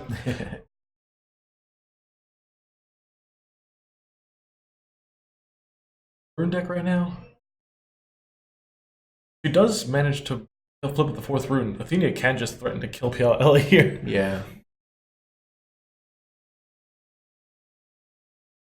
Demon Division still? Something else? He's got a look of corruption too, so he's got a lot of things that Yeah. Steven's options are absolutely. Estima? Yeah.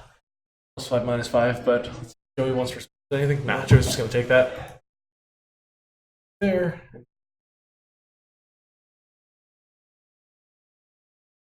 Even further stabilizing at this down to 5 and came back all the way up. Why? Yeah.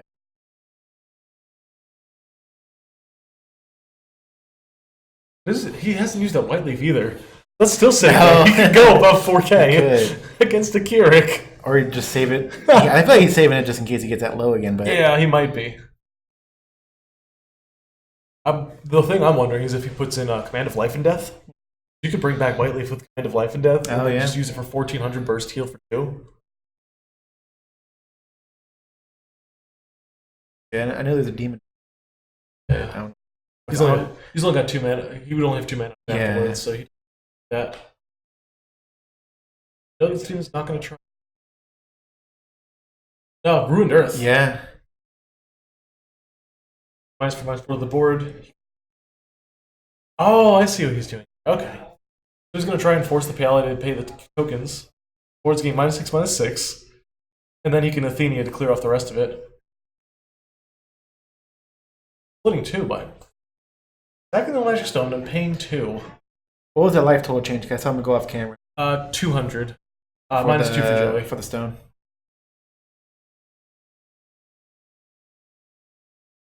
Yeah. Which makes sense. So it puts him a little bit lower on life totals. Swinging in for 4 with Skeleton Horn.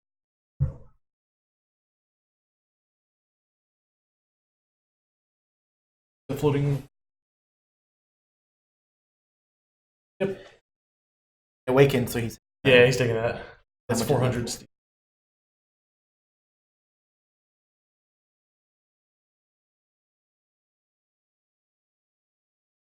Token from. Yeah. I'm not sure if it's Athenia swung in or if she tapped herself to give. I missed that. Just an excellent question. I actually have no idea how many white leaves he sided in. Check that right.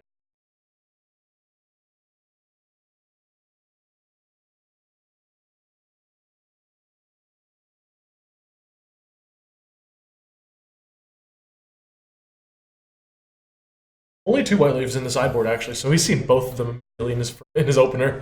He took more. Yep. Oh, he flashed in the Welser. Okay. Now that's interesting. Not sure if he's gonna. Unless he put in.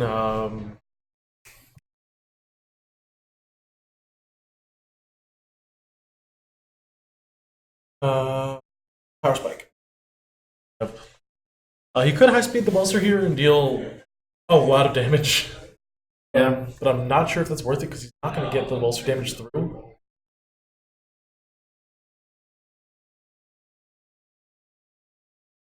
Yep, high speed on there. Awakens, so Steven 4. I feel like at this point, Steven could just wonder if he caught.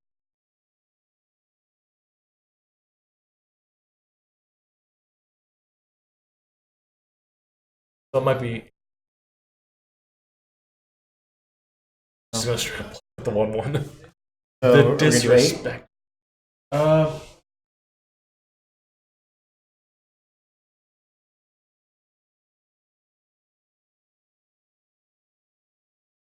Why wouldn't you copy? Yeah, exactly. I'm pretty sure it's 8. I can double check it afterwards, but pretty sure 23. I think the moment he releases the fact that he's got double white leaf in hand, I think Joey had just had to scoop. Yeah. So that's a tapped Welser. He's gonna lose it. He's got nothing. From I didn't see any Resonators in hand from what I was looking at. We're at 12 minutes left on round. Yep.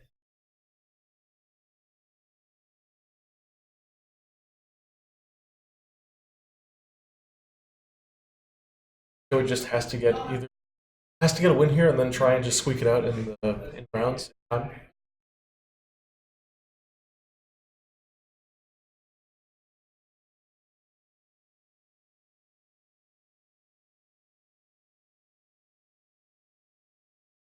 And something there.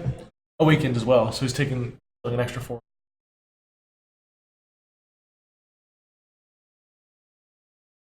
Does that copy as well or no? That does not copy. I believe Welser's the first spell you play, or at least one spell you play.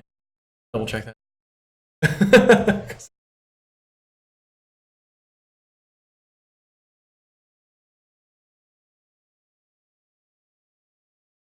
Whenever you play. This big ability triggers only once per turn.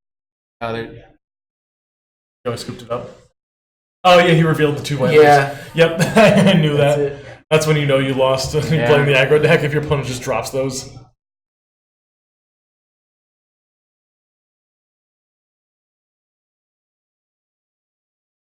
Tokens in the graveyard. There we go.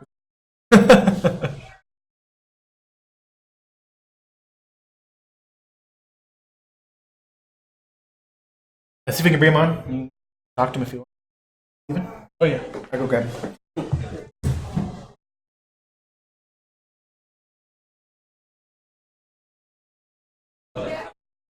Very good game, both Steven and Joey. That was a very exciting game, yeah. I don't think I've ever seen a game as close as game 1, except for the one from like yesterday where Sam went down to, I believe, 1 life and brought it back. Actually crazy. Oh, he's showing that he put the Ushua in. Steven won. Match goes to Steven there. Shaking it up.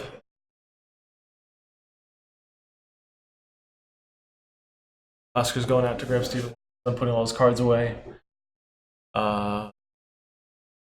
Rig. Should have been trained on this.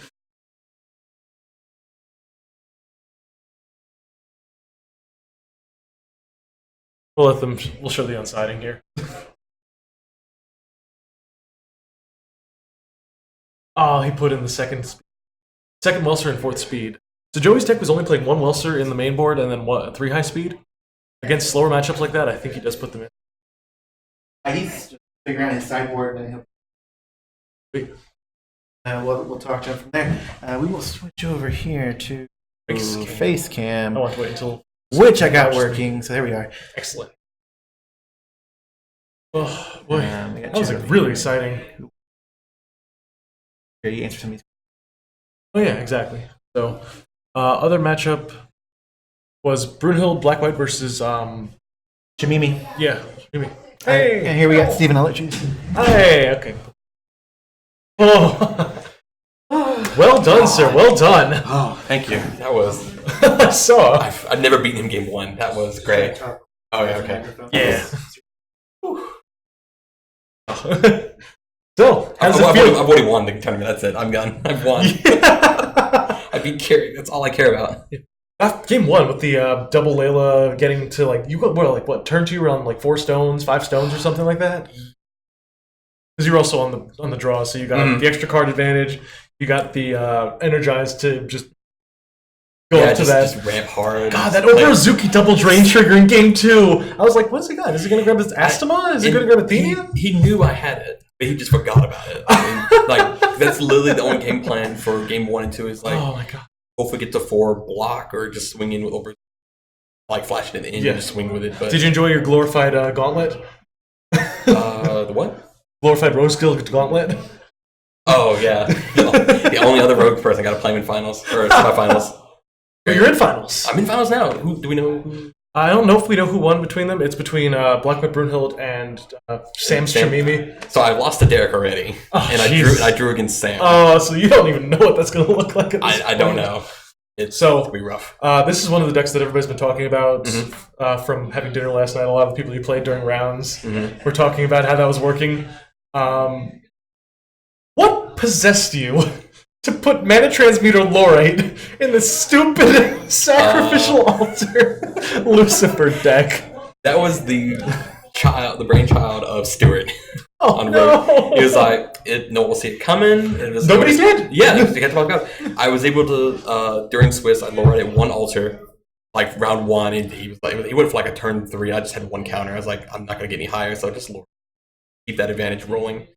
I think I played Sam. I lowered his Lorite at one point to get, or was it Athenia? Yeah. It did work, but it might be bad. I don't know. Exactly.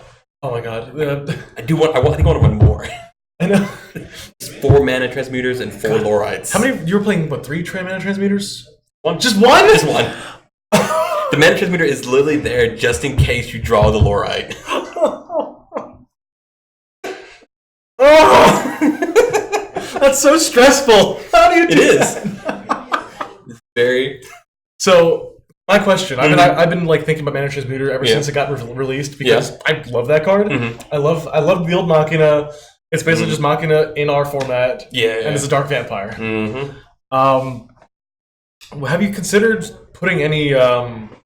if you do bump it up, have you considered putting more multicolored cards in your deck since it's so easily searchable? Yes. At one point, we were thinking about this would be a toolbox deck. Yeah, that's exactly what I was thinking. Just spicy one-ups. Like, at one point, we were going to have a Panda Carpenter. Yeah. Just to kill additions and go find our own altar. Oh! Yeah. That was like, okay. Oh! It's, obviously, there's a I know it in our colors red, but there's Ultra Dragon just in case. That's a lot of red. Yeah. But mostly it's like you get it off of Alter, but there's those weird times. I also want to know. Speaking of red, Yeah. why did you put in Heroic Epic Ushua in Game 2 against an aggro deck? You gotta go fast. You're wrong.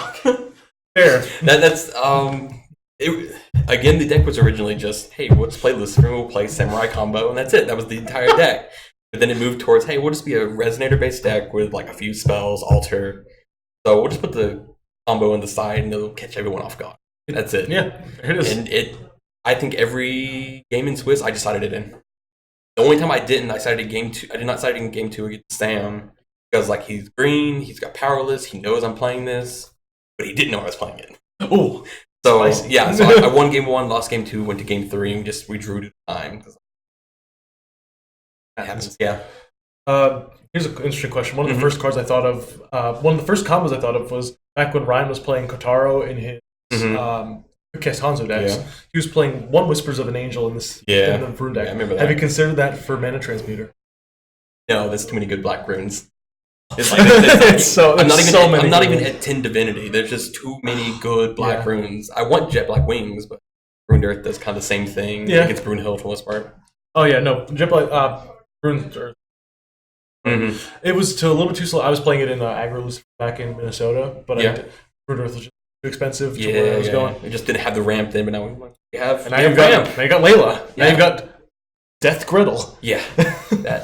I'm pretty sure it's Layla that's the busted one and not Alter. Yeah, Alter is really slow on its own. I was actually talking to he who must not be named communities.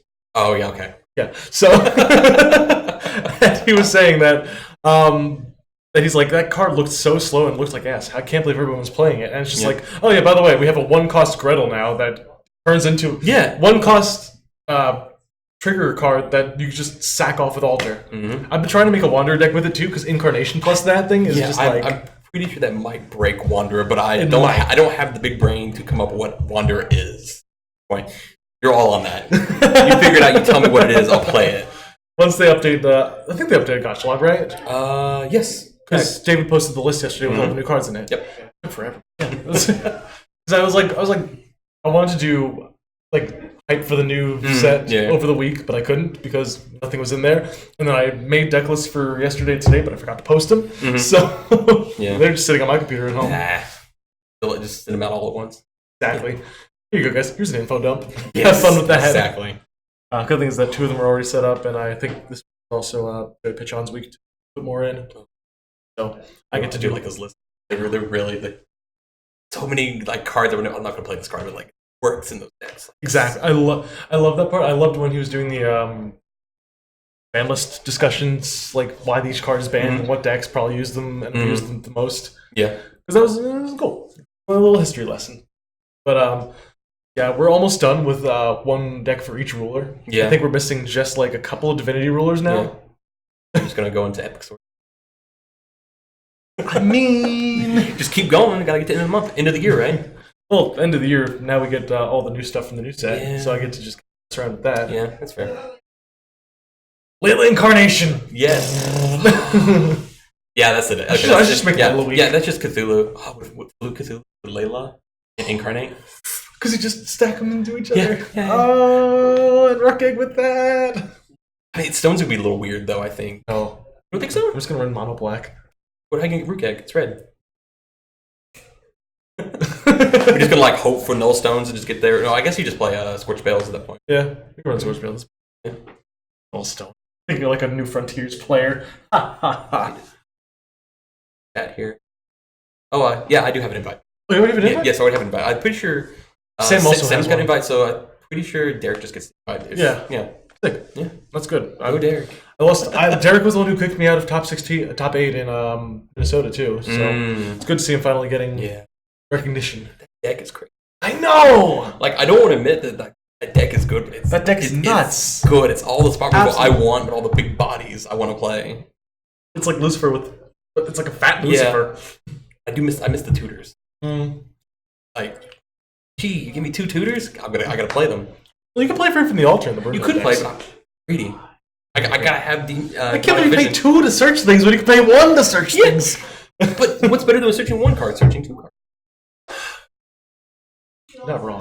I mean, like, go find Messenger if you want, I guess. I don't know. Find Messenger. Messenger shows up. Yeah, that can happen.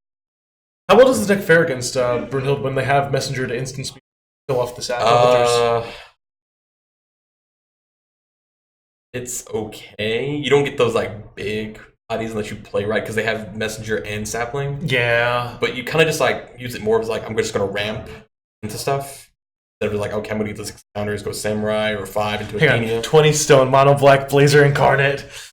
Let's go! Yeah. Let's go! That's my kind of spice. Oh, yes, just Layla. Layla's into was it Layla. What's her name? The discard one. Like, Oh, Neural Tap? Yeah, you do that. Power of Mortality or Sacred Altar, get another card, do some other shenanigans. Infinitely recurring Neural Taps. Ooh. That's it. Cthulhu's a good now. Imagine if Plated was still legal in Wanderer. No. Look at Power of Mortality. I know. It's the same thing. It's the same thing. You're right. Mana. We don't have to worry about strength counters. We're not worried about strength. I don't care about strength. No.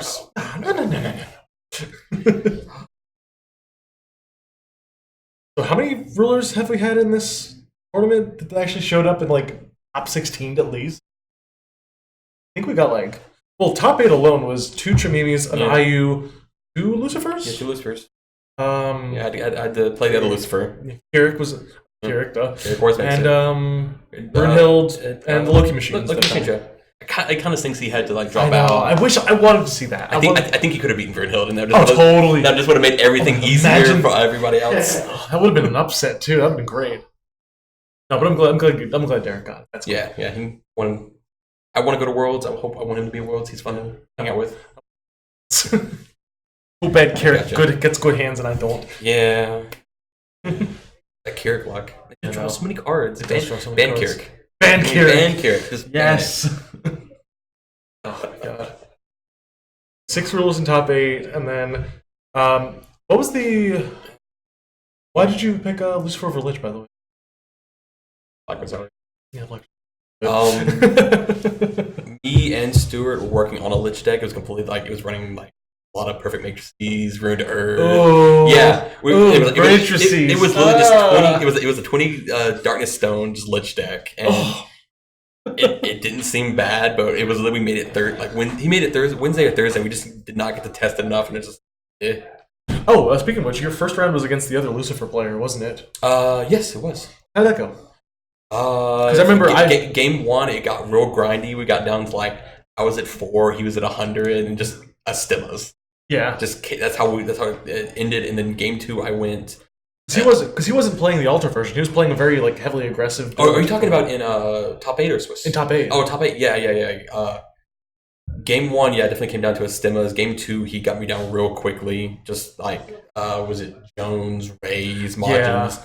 It was too much. My hand was like real bad.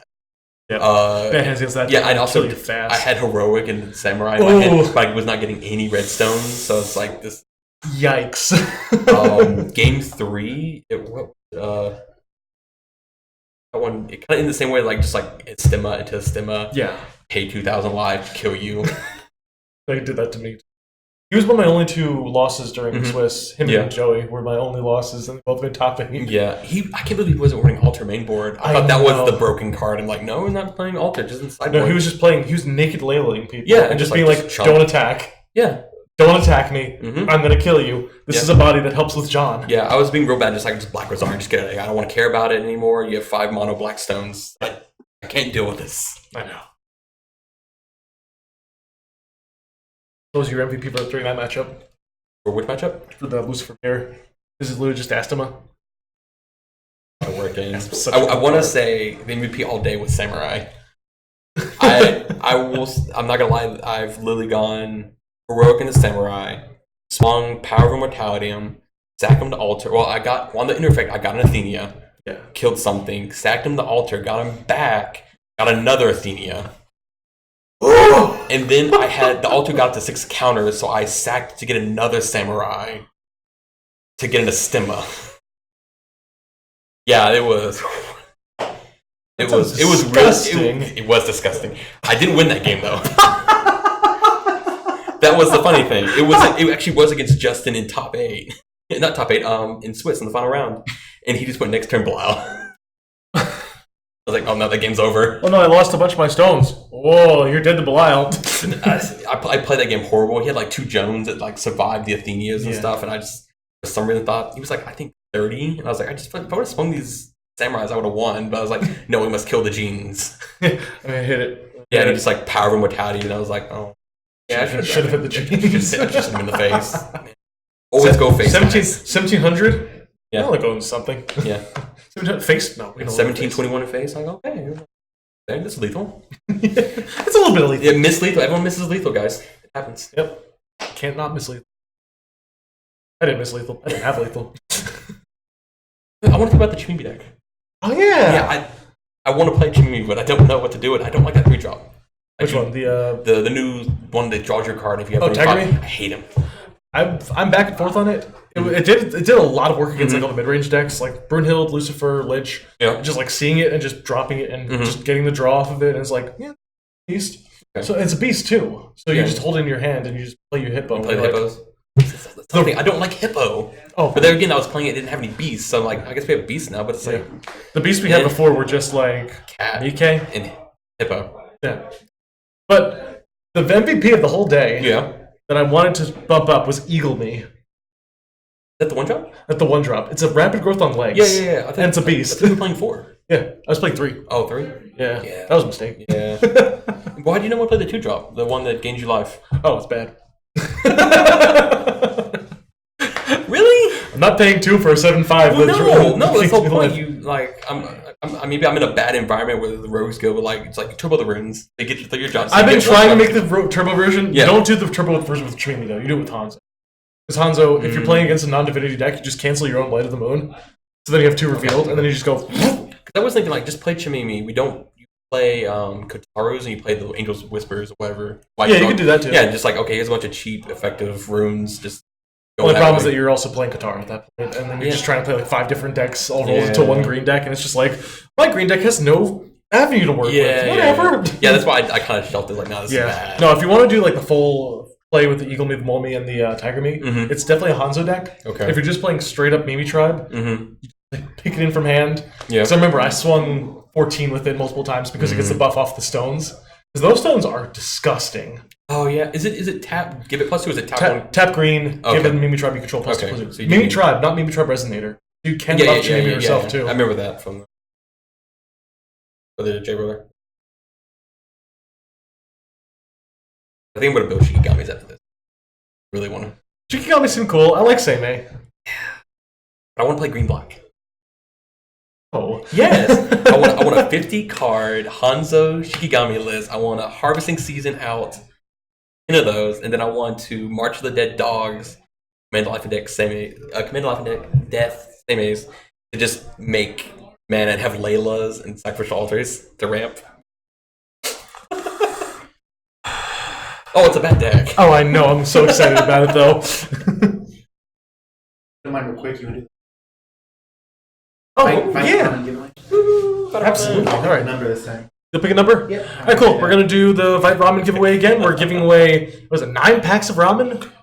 That's a lot of ramen. That's a lot of ramen. If you're in college, you know the struggle. It's a lot of salt. It's a lot of salt. That salt tastes great. These are healthier though. So They're healthier lower in salt. sodium. Somehow. Is it over? No. Top 8's not over. Top 8's over. Top 4 is still currently going on. And then, even here, finals. We're losing finals. It'll be okay. Yeah. Everybody gets 5. Yes. Numbers going to be 1 through 100. Give us 5 guesses. You can do them in multiple things, or I'd actually prefer if you do them all in one line, just so we can have it all together, because it doesn't look disgusting and messy. And then from there, whoever's closest, we'll pick as the winner. Get some ramen. You get to cook that ramen. It'll be delicious. There's a garlic pork one, and I just want to eat a lot of that.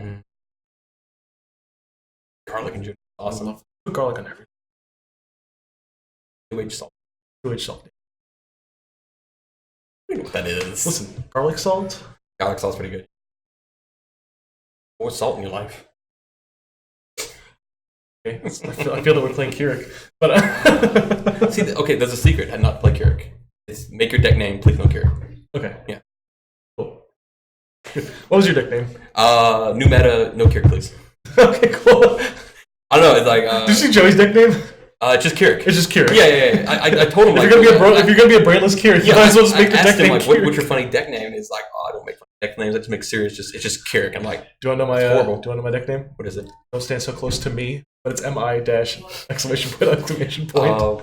Mine was almost, since Layla's the big card and she's made it. So I was like, my deck name was gonna be get out of my swamp. Get out my swamp! Going to the swamps. Oh man. But no, the at least on the Keurig name, like Stuart started it. Like me and Stu. He's my boo. That's cute. I love Stuart.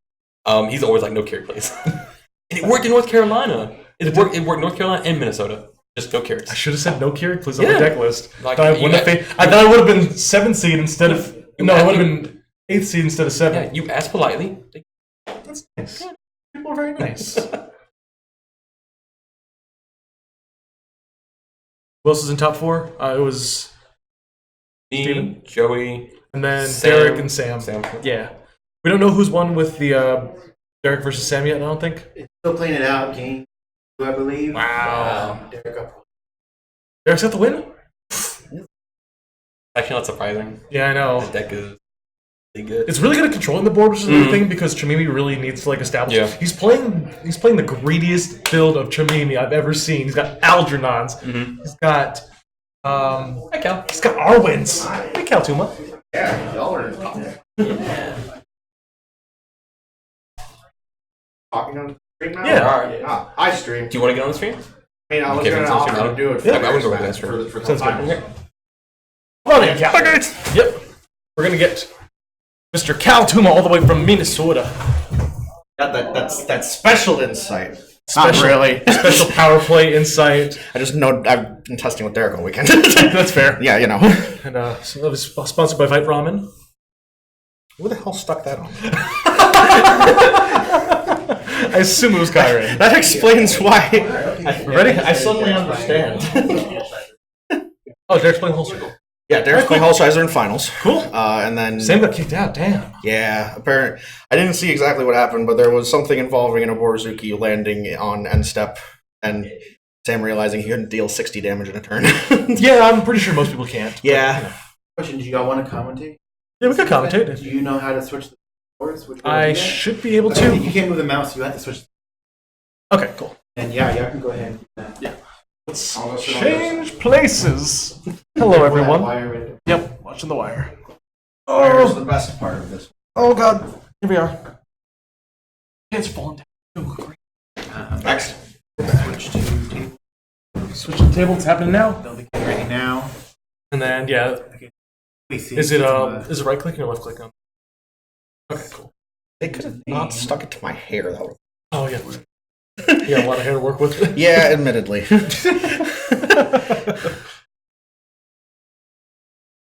Dark M. Oh, whoops. Whoops.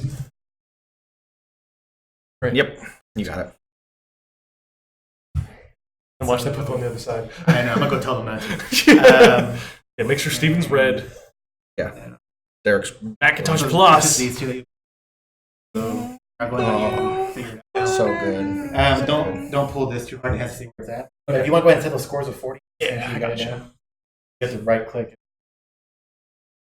I usually drag it over so that people. Oh, puts it on there? Yeah. Okay. It's that.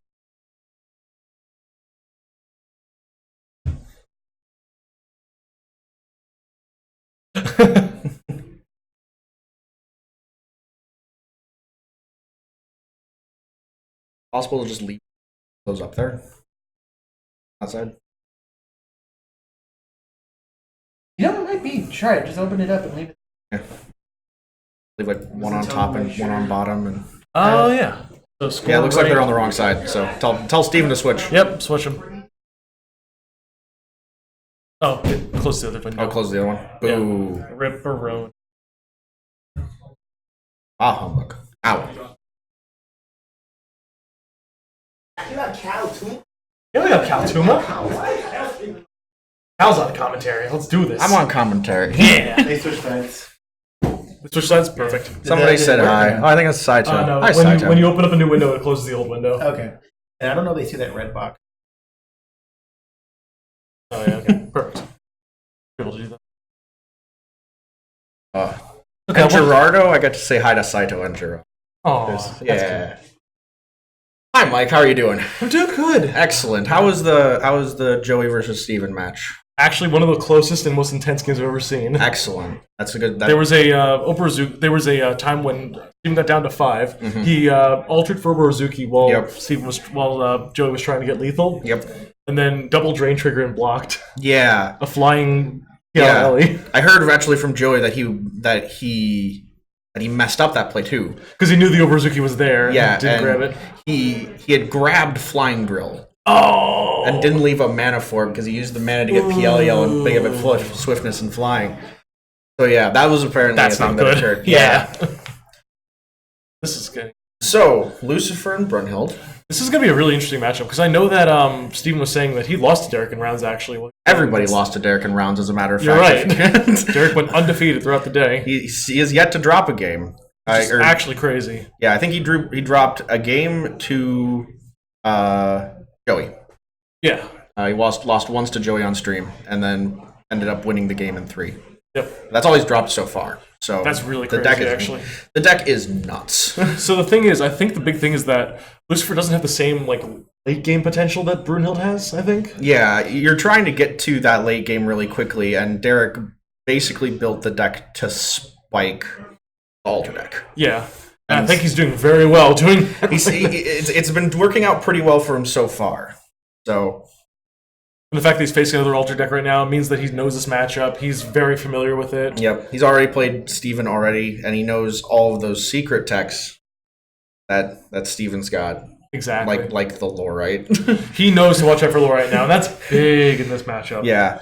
We'll see what happens after sideboards as well. I think game 1 is extremely favored for Derek because his deck is just extremely well teched to beat I think if the Steven, sack alter deck. it also depends on if Derek decides to go first or second, because I think giving Steven Energize might be a mistake.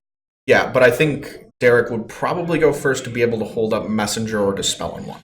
That's true. Because then you get to threaten that altar extremely Only issue is that early. if Derek hits multiple Darkness Stones, then he's going to be in Yeah. a little bit of a bad spot. But if he hits multiple Darkness Stones, he hits Layla. Yeah, That's okay. the idea is then he at least has the one white to be able to play the Messenger or the Dispel to force. He is playing Dispel in this? Yes, Okay. he is playing Dispel in the extra Gotcha. deck. So Extra deck. extra deck. I miss Scheherazade. No, you don't. Yes, I do. Get out of here. I played that deck. It was I all did too. good. It got me to Worlds. Yeah, there you go. See, I hate that deck, though. the deck was a terrible thing for the game, Yeah. but a hella fun. So, Yeah. not possibly could be that the alter deck is the same way. So, I don't think it's going to be the same way. I think the Alter deck is very fast and very destructive, but I think that it's got enough small amounts of counterplay. yeah, I worry about it in after rotation when we don't have no longer have Lorite for it. that's going to be scary. And I think also it's one of those things where we're still figuring out how to play the deck Exactly. because this is day 0. Yeah, this is literally And- ground zero for this. And it was deck. one of those things where, with me, with Derek, all of us basically looked at the meta and went, "What do we think is the silliest? What do we think is the silliest thing we can play against?" And we basically were like, "Sack altar. Do we play sack altar, or do we try to spike it?" So I tried to spike it. Derek tried to spike it. He spiked it by also playing it. He's just trying to out alter the other altar. So we'll see how that goes. Richard Real? What's up, Richard? No Yeah. more Scheherazade cancer, please. Thank you. Shush. No. So Derek went back at least a couple there. Derek did give Steven the play. Yeah. That's I- actually very interesting. And I think it is just he wants the white energize. Yeah. And the alter Immediately deck generally wants to go first. This implies to me that Steven didn't find Layla turn 1. I'm going to search it out. Yep. So he's going to look for Layla. I would Lola presume. Layla. They're searching out the Layla. Very Yep. important. And so the positive of this for Derek is that this is going to slow down Steven's alter turn. He's going to be looking to drop alter probably on 2 Or maybe he'll just drop Layla onto. That's also a possibility. Leave it open for Power of Immortality, and then from Yeah. there he can just kind of do whatever he wants. Derek, on the other hand, has the opening Layla, Yep. which I feel like puts him generally ahead in this. It does. Especially because he hit the stone there. He's got the Darkstone open for the Ultra next turn, so... Yeah. Oh, He's got a and demon he's demon division. divisioning. That means he Oh. didn't find either card, Wow. and he definitely grabbed a sack altar. Bottom, so- Guaranteed. So that is the line there, is that when your mono Lucifer opponent goes read for Layla, turn 2 Demon Vision, he's grabbing altar. Derek does Grunt Glitz. That's a big deal, because he kind of knows. Oh, Steven having to discard... Oh. Discarding an Alseid, it's, there's worse things that can happen. I Yeah. forget if Steven is running any commands or anything. I don't think he was running commands. I don't think so. I feel like we would have seen those. Feels like the list is kind of tight on space. Yeah, it definitely is. He's going to energize. Okay, he's going for it. Derek's going to put himself miles ahead on mana here. Yep, Power of 'Cause he's Immortality gonna- coming out right away. Yeah, because there's no responses that Steven can play in the black deck to this. So Yep. And he's totally tapped out on mana. It's yeah, Yep. Getting the stone. he's going to get 2 black stones here. He's going to put 2 counters on there. Yeah. Triggers there. That. And if he has a Skeleton Horde to drop along with this, he could probably set up for like an Athenia on turn 3. theoretically, but I don't think that Derek is on Skeleton Horde. He's not in Skeleton Horde. Wow. Partially right, because because he's he's playing in- the Brunhild version. Partially Yes. because he's in white, and partially just because we were kind of feeling like Skeleton Horde is a bit on the weak side. Even in my list, that's a lot more on the black variant. He just has another. He just Layla. had another one. Oh. That also does things. So he can easily set up. He's just gonna pass Can I check here. If, going with Layla after Power of Immortality boost. Yeah, that's possible. Yeah, there's definitely a possibility there. Um, Thank you for reminding us about that taco. yeah, that is a definite thing that you can do.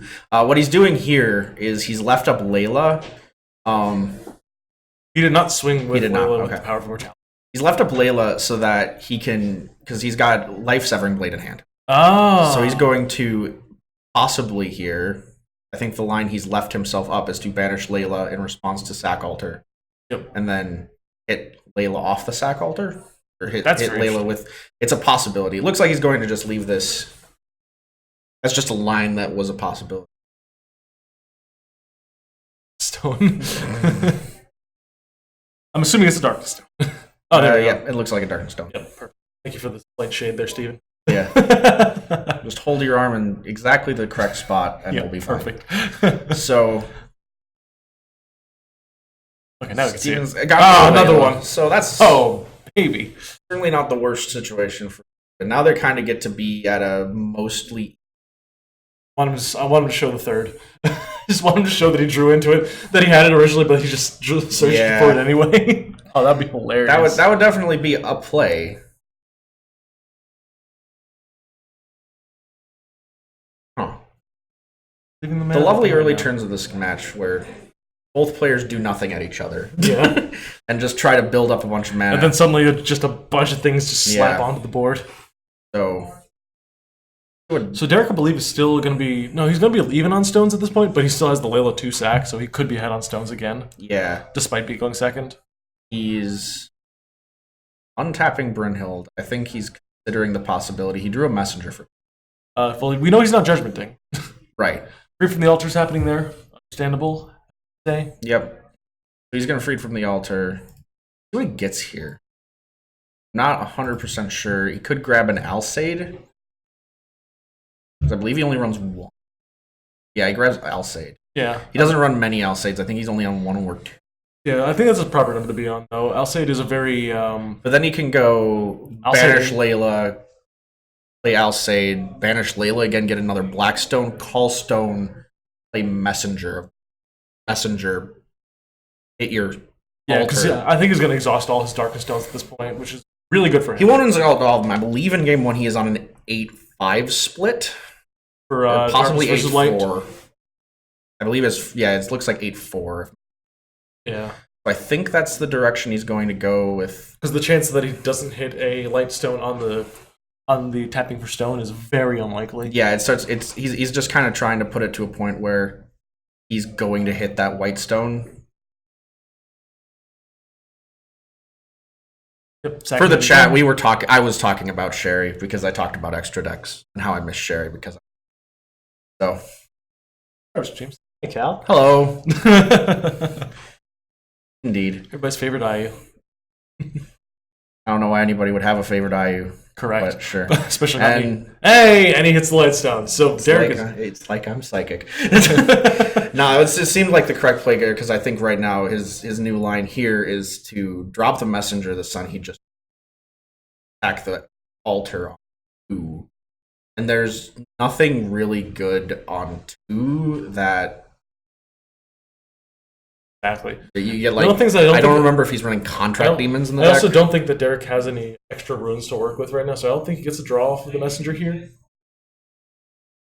Not for black, I don't think. Yeah. Well, he used Power of Immortality. He has used power. Yes, that's right. But I think the rest of his runes are all white because he plays Whispers. Just passing right to Stephen. That's actually Okay. That's right.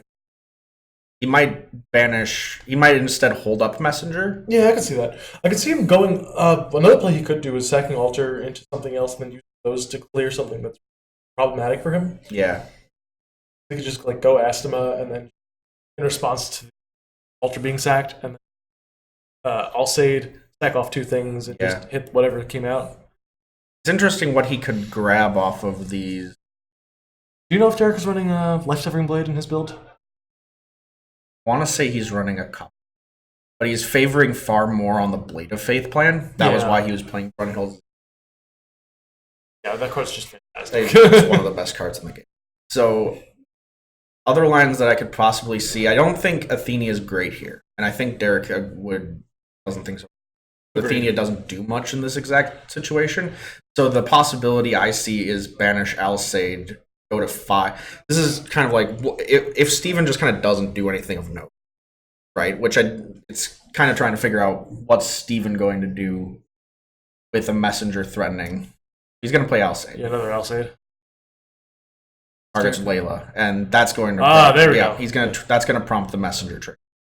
There's no way that hang in. Yeah. Wondering if Steven's going to try. This is in response, and I think this is what's being clarified, is that Derek's doing it in response to the cast on Alsaid. Yeah, I believe. Because otherwise you could go get in a stem off. Exactly. So right now, Derek's just trying to force Steven to bring out a 2 drop. But yeah, and that's what he's going to do. It looks like Steven's going to go for a 2-1 drop. Either, I would presume Contract Demon in this situation, but exactly what it is. Maybe Layla or Skeleton Horde or something. Layla or Skeleton Horde are also options. I think Contract Demon might be the best one here, just because it does have 2 runes up. That's an 800. Yeah. It's not the worst thing in the world. And it draws you a card. Yeah. It continues to dig you through your life. Like, yep. According to Psycho, Derek's on 3 life severing blades, which makes sense. And so Steven with this, I'm wondering if Derek isn't going the spicy tech that Derek's running, and he might try to do this in order to try to get some value. Looks like Steven had another Layla in hand. No, that's off the Alsaid. That's Alsaid. Oh yeah. Alsaid now has entered the field and it's grabbing the What's this refocuses? Focus. A possibility that I see here though is that he could banish Alsaid to go grab Mistletoe. That's a big deal, actually. Because he can then go. It depends on what's in his hand. Especially if he has like Spear of the Valkyrie, he can absolutely spike something. There is another way. There it is. Good. He's drawn a lot of Derek's Laylas. cleared the altar. yeah, that could have gotten a little bit out of hand because Steven still hasn't used his life suffer Power of Immortality. Ooh, yeah. So that's the thing that could push Steven a lot head on stones. Another thing that we can see grabbed here also is there's no way he can grab Borozuki with Alsaid on board because there are 2 Laylas that he can sack to kill whatever comes out. So I think Derek wants to play very, very conservatively at this point. So Derek's just going to call stone. Now, the line that Derek has that he could potentially do here is not one judgment. Yeah. There's board state on the other side. There's 2 Laylas. He could also ruin it. I'm not sure if he's playing. I believe he's not. Okay. I know he keeps playing Jet Black.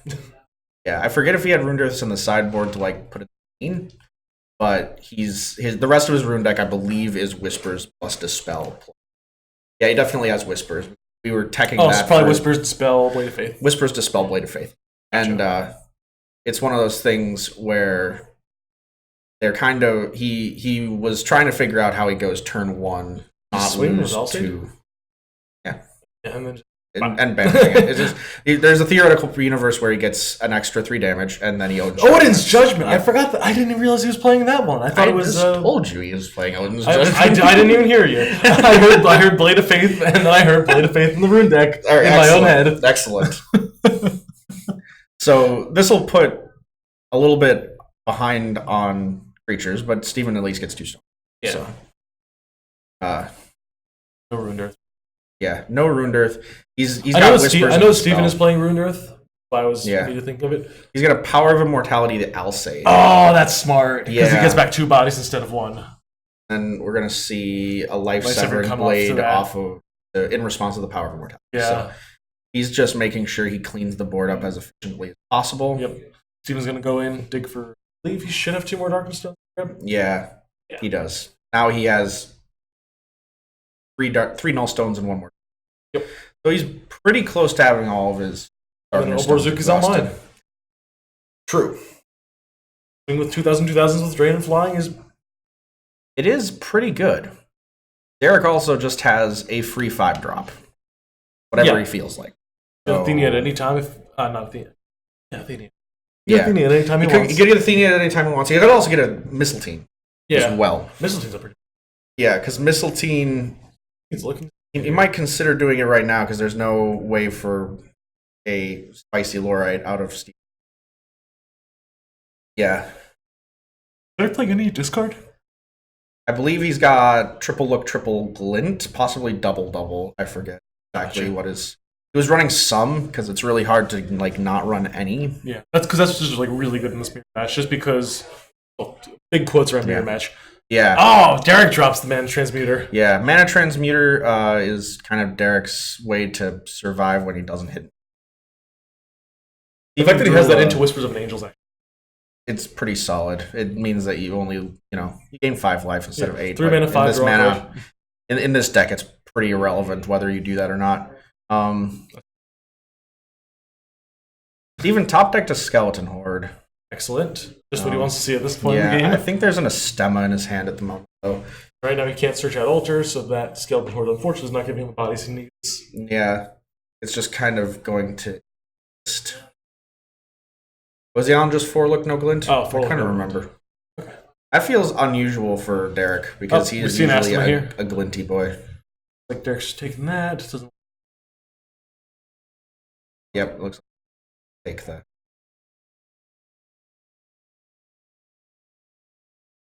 Five.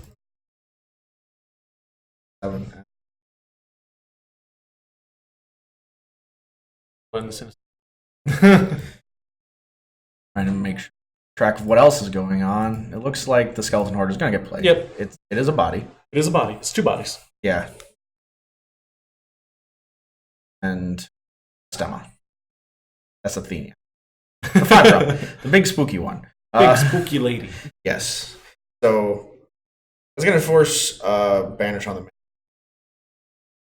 Unless Derek wants to sack off his altar, banish something else. I mean, the option here, he's going to produce a white. He's probably going to, I would presume at this point, he's going to then banish, go to 6. He's considering banishing going to 6. No, he's going to let the man. He could have banished, gone to 6, and gone and grabbed a Belial. Yeah, that's actually pretty. He also, I think, could have.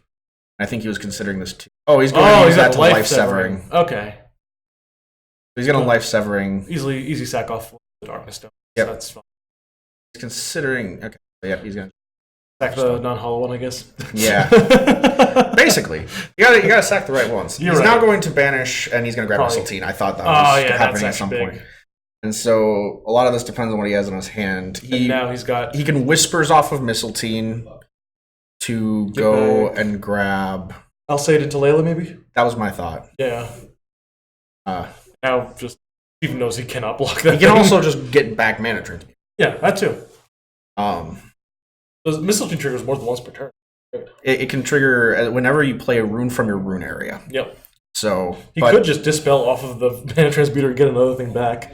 He could, Yeah. he could flood the board yeah, at because this he point. did pay for I would presume was white mana.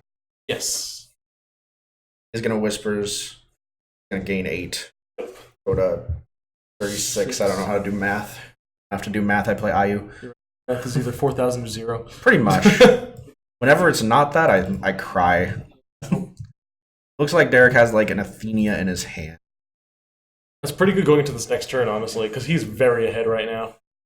He's going to he's grab. going for the All-State into the... Okay, so he's definitely saving his Dispel at this point, which is... It makes sense, honestly. Yeah.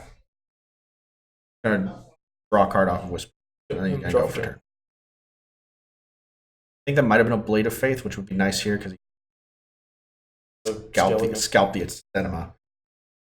What I would do. Skeleton Horde isn't really doing anything right now. It's just kind of there. It can't block the Mystic. Totally fine. It can produce a 1/1 token. Oh my goodness. Yes. Wow. Terrifying, I know. I know. Then you can block Layla without Layla dying. So long as... so long as Derek keeps up this Mystic, I don't think that Steve ever has an opportunity to try to reestablish a board. It gets pretty hard. Yeah. Oh. There's a messenger. Yeah, at this point, I think Derek should be fine to just play Dispel for the... I don't think that Steven's ever going to get a leg up on him. He's just going to play a Blade of Faith, Stemma, and draw a card at this point, I think. Or maybe not. He's considering it. That's the thing he's considering. It's really hard for me to think of what we can see out of Steven's deck that's going to now stop that Derek's this at 3 white stones, he could eventually just, he's definitely going to save that spell. Yeah. And save the Messenger of the Sun for the whatever additions come out. But he could just do a turn where if Mistine ever dies, he could just bring it back with Brunhild, bring it back, Dispel, gain the life, get the thing back. Yeah. He just starts looping a bunch of silly things. Yeah. The Blade of Faith is occurring. Yep. Derek's definitely thinking about which hitting. Yep. This goes to a Stemma. Reasonable. Unsurprising. And then draw off of the mess. It's another Blade of Faith. Oh. Gross. Seems just fine.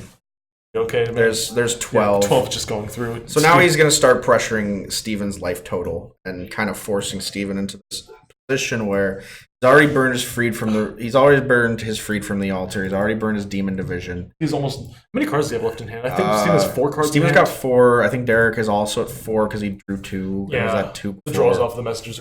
Oh! Missile... Esma came. Yes, and Esma. Now the question becomes, can Derek manufacture? Sure. Probably. You never quite know. Yeah. So Steven's down at 20 with them on. And Derek is officially over 4. Oh, is he? Yes, he is. Yeah. 41. So typing is hard, man. Typing is hard. So he's got 2 mana. He's already used Power of Immortality. So depends on what he's got in his hand. I don't think there's a way. Derek's definitely doing a stem of math right now, and Derek is better at a stem of math than anybody I know. Pretty solid just being good at that, honestly. Right? It's pretty solid because there's another Astema in hand, but he doesn't have any way to cast at the moment. Exactly. Layla would have to die, and I don't actually know if he's got any more. I think he has 100%. That's right. He's going to pass the turn. He's got a very commanding board state. Athenia feels not great here because it just gets Derek another stone. Yep. I feel like what you need as Steven is to find Belial. I think Steven's officially hit all of his Darkness Stones, so any Laylas he gets at this point are just wait. Yeah, they're just 1 mana OT, which is not any value. What are the other 2 runes Steven plays? Does he play? I think he's got Ruined Earth, one of them, and then Black Rosario. Yeah, he hasn't played Black Rosario, but that doesn't really do anything here. Black Rosario does nothing. You just sack Alstade and that's fine. Controversial pick, sacking off Astema and then responding to that with Dispel to bring back the Astema. That is an option, and honestly, the sort of thing that Derek might.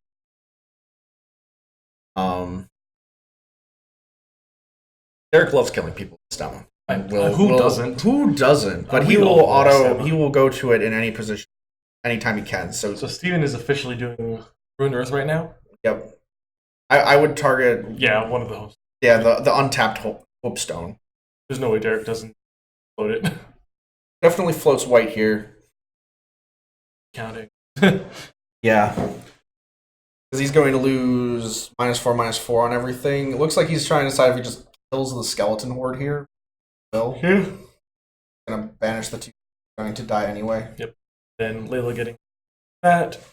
I'm getting magic. Yep. Entertainingly, these were the only 2 altar decks in top 8. Yeah. Lars. Every other deck. Every other deck was actually mostly anti-altar tech. Ooh. Now he's going to do that. He's going to Yep.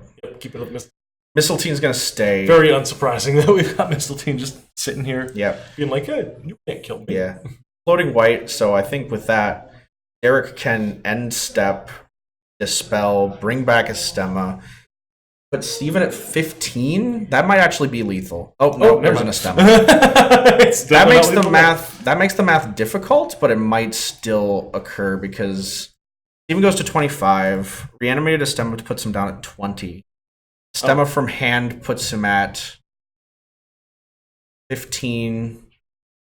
Oh, he's just gonna hang on. Yep. Let me wait until he targets a stemma so I can just put the life back where it was. So a stemma's going to enter. So Derek's going to gain a cool 15 after losing 5. I'll have to do that. You do. He's going to go to 51. Oh yeah, you're right. Just dispel. That'll go. I think this might actually be lethal here, unless Steven has some way to back from that. He has to have a way to deal with the Mistletoe. And the Asthma. The Asthma was brought back on end step. Yeah, and Steven just scoops. Because Mistletoe's going to swing. The only way that Steven would have to theoretically deal with the Mistletoe would be to like block with the token. Token dies to Mistletoe trigger, and then you life severing blade the Mistletoe. Yeah. Like that's all the ways that he has to get out of that specific situation. And if he doesn't have like specifically life severing blade, then Derek just goes swing with that, put Steven to what does that put him to 8? Yeah, and then at here's that an point, Astema. Yeah, the Astema just will always deal the exact damage there because like you just do the pay 1,000, Yeah. deal 5. Yeah. You And draw then to they're another gonna have Astema by yeah. paying 4 off of it. Yeah. Yeah. So The Asthma chain is very real. now we go into sideboards, and this is where I feel like the matchup could get a little bit interesting. So I think that if memory serves right, Steven was telling me that he always sides into the Ushua combo. pretty much always. And if you're playing a deck that does nothing for a few turns and you drop an Ushua, Yeah. most of Derek's removal is pretty much like It's his instant speed stuff is life severing blade. yeah. And if he doesn't see Livestream Blade, Ushua can just Do a bunch of crack stuff. for There's a theoretical universe in which he goes like turn 1 Layla, get us, and then your opponent goes Ushua, swing Ush, get an Athenia, you go cool, banish Layla to Athenia, life severing your Ush. My turn. but Athenia stays. Athenia stays, which is awkward. Yeah. But you don't take 17 off of that if nothing else. Correct. I think it's a thing that Derek has to keep in mind. I think Derek knows because Derek played this match in Switch. Yeah. We'll see how those post sideboard games work. I That's forget what Derek. a Twin Blades in his sideboard. Wow. Derek will not get off that deck. Yeah. He refuses to stop playing Twin Blade. Do you know how many things. Sealing the Gates of Darkness he's playing? That's what I'm going to look for. Yeah, It 'cause might that's a big clincher in this be matchup.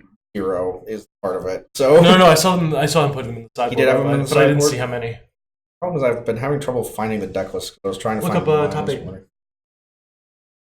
Gosh, my What? find Badland telling me it wasn't the top 8. So Derek's sideboard isn't showing up. Come on. There. 4 Sealing the Gates of Darkness. I admittedly forgot that he had that. So he's got 4 Sealing the Gates of Darkness. He also has miscalcs. If he wants to bring that in. Too, yeah. Um, Separation for specific shenanigans could help in the long run. yeah, that's also possible. I think he brings in the 1 white stone, especially because he's bringing in all that other stuff, all of these white anti-aggro cards. because that's kind of what he's trying to bring in. Outside of that, Derek mostly has a Borazuki, Evil L, and double Belial. That's interesting. So Belial was there as just admitting that machines deck that could sometimes. Correct. And your game. And he's got one. He's got one on the main board. Yeah, he's got one on the I main didn't realize board. he was playing one Twin Blades. When we originally built the Altar deck, he had no Belials on the main board, and let me tell you, playing machines against that. We were playing against Brunhild, and it was like, Derek, why is there not a Belial here? Please, I need to clear this board. I have 6 counters on my altar. Please. So I don't know if Derek is going to assume that Steven's putting in Ushua. So he might actually put those. I would presume he is because he played him in Swiss. I know, but the thing is, I guess there becomes this weird counterplay of do I, don't I? yeah. And then because Steven could go, I'm not going to bring those. Now your miscalcs do nothing. Basically nothing. Exactly. Like they mean that I get to kill another one of your stones with my Athenia. Correct.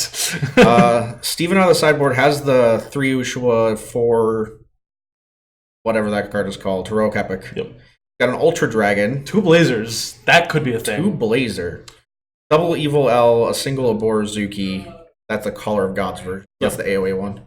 And then 2 White Leafs. I don't think White Leaf is definitely does remote. not come in. That is. This is Derek's kind of game to lose, admittedly. It's interesting to see what's going to happen with. I still think he's favored. Heroic Epic is in. Heroic Epic is in. I Excellent. just saw it in Steven's. He might try in Demon Division on 2 then. Yeah. Try and cheat some damage in. Because if Derek does the passive thing that they were doing in the game 1, starting off with the Layla, so we knew that already, of course. Yeah. Steven's taking the Energize, logically. Although he has to hit the... I see at least a Sack Altar, possibly 2. One Sack Altar at this point would be really good, because he's actually in the matter more. I think Derek's matters less here than... Derek's going to get... Immediately sack it. Yep. Sense. Derek's going to go to 1. Counter on. He might Look of Corruption here. Got a Look of Corruption in him. That's pretty big. Yeah. Yeah, that's a really solid play, actually. So he sees the Evil L of Drop Rising, too. I see... He sees 2 Sack Altars, too, so he's like... Yeah, and is a little bit stunned by the double Sack Altar there. Actually, how many Sack Altars does he have? Is that 3 Sack Altars? Is that 3 Sack Altars? Goodness. If only he had Glint. Yeah, if only Derek had Glint, this would be a walk in the park. I think you take Heroic Epic, though. Doesn't feel great. He's going to take Evil L. He's going to take Evil L. That's horrible. That kind of telegraphs to Steven that Derek might have Alseid in hand. Yeah. Try and get the whole get that line going. That makes sense. That would make a lot of sense. There's no way you're combating all altars. You have to accept the fact that Altar's going to do this. And you know that's coming down. And then... Yep. Oh, yeah, so Steven's going to do... Ah, okay. He is... And what Steven's doing now is he's doing the same thing that Derek was doing. One where he's trying to make it as favorable as he can to hit it. Oh, Hyperion, it's Kaltuma is here commenting with me for the man who was asking. Ah, yes. I'm not Charlie. No. Charlie's much lovelier than I am. Listen, don't sell yourself short. I do. I'm surprised that Steven didn't Power of Immortality there, actually. See, the idea is he was trying to make sure that he called a Nullstone, or at least make it more likely that he called a Nullstone. Right. Which is why instead of calling a stone before he Laylaed in the Power of Immortality, he went and sacked the Layla to get the Darkness Stone and then call a stone, trying to set up a play so that in 2 turns he can go Demon Vision, Heroic Epic here. I can see that. He is searching another Layla here, which means he might just be trying to chain them at this point. Yeah, he's done. Cast Layla, sack it to Altar. He got Altar on 2 now. Yep. With another black. And Derek's totally tapped out, so we know that he's going to try and finagle something here. Yep. Let's see what Derek play on this turn is. I'm not sure if he has much response at this point. I didn't see another Layla in his hand from what it was. If he had another Layla in his hand, he might. That might be a Belial in hand. If he draws messenger. That's pretty big. He's gonna call stone. Oh, Lord. Excellent. He's going to read from the altar, I think. Yeah. Oh, I should kick off first for the altar too. Yes. So Steven also free. They're both 30. Right. One time that I was on stream commentating, the microphone was 5 miles away from my mouth and no one could hear me. Hopefully you can hear me this time around. Well, as long as there's no clipping, I think we're good. Yeah, as long as nothing's clipping, I'm Yeah, so Derek just straight up searches out the Alsaid, which makes a ton of sense as to why he took out the Uprising. yeah. Because Steven has the mana for it, but didn't actually have it. So Yeah. that's a really big deal right now. So he's going to play Alsaid. So straight up, gets back to Layla, and now Layla is back online to do Layla things. Yep. Yeah, immediate attack. There's one black open for, and I don't know what interaction he could possibly have. I think the idea is The chance he hit another Uprising, Derek knows is like slim to none. slim to none. He didn't demon division. So Right. I'm It's it's a possibility that Derek's going to go Power of Immortality on Alsaid, banish Alsaid. Goes to 4, goes to 5. Then he sets up a 5 counter altar. That's pretty good. Seems decent. And he could actually, he could just crack it immediately and go for the Athenia, just clear off a stone and even go behind a couple of stones from here. That's possible. Athenia, I've always feels like it's not super favorable in this matchup just because everybody's ramping on stones. It definitely is. Oh, he could also just go for Mistletoe. That's my thought, is that he gets That's a gross. Mistletoe. Yeah. Wait, that is actually gross. Oh, he passed. He did. Oh, okay. The lovely thing about Sack Altar, Mike, is that you can do it all at instant speed. So you get to do it all on his turn. Right. You get to hold up your 1 mana and also this theoretical Sack Altar that's going to get you +1 Blackstone and multiple counters, and then respond to what your opponent. Right. And you get to feel out what are they going to do with this? Because I think Derek's also trying to feel out. Like, I don't see a spear in hand, but like there's the beautiful Steven dumps an Ushua on the board. Derek just goes and gets a Mistletoe. And here's spears the here's Ushua. the Alsaid coming out for. Yep. I believe Steven plays more Alsaids as well, so it's a bit easier. So at this point, I think in response to the Alsaid going on the chase, I think Derek is actually favored here if he goes for the full combo to get the Mistletoe. Yeah. Dispels on this altar and just goes miles ahead of. That's kind of what I think Derek's looking for. Is because he can definitely do that with his mana. I don't think 1 black is going to 1 black without having. Yeah, he's going to. I think just go for. No, he's just Well, no Power of Immortality. gonna get. Oh, maybe he's going for. He's going to get a mana transmuter. Oh. Because mana transmuter pays 3 life, dispels. Then Steven basically has to just go get Contract Demon. Yeah. Probably Contract Demon. Don't think that there's anything else totally relevant at the 2-drop Look, slot. another Layla. He could get another Layla. Admittedly, that's actually not out of the question because we do know that Steven has 2 more Sack Altars in hand. So, Gotta pay the 3 with the mana transmute. yep, that'll put him at 33, and then he's going to spell. Yep. Hitting the altar, and then Yeah, we'll cash the altar in on to get a card, possibly. I would probably grab. I would probably grab command or the Contract Demon. that guy. But Layla's not like out of the question as far as cards to get here. But this turns him off of getting, for example, mana transmute. Was he at 3? I didn't know he was at 3 counters.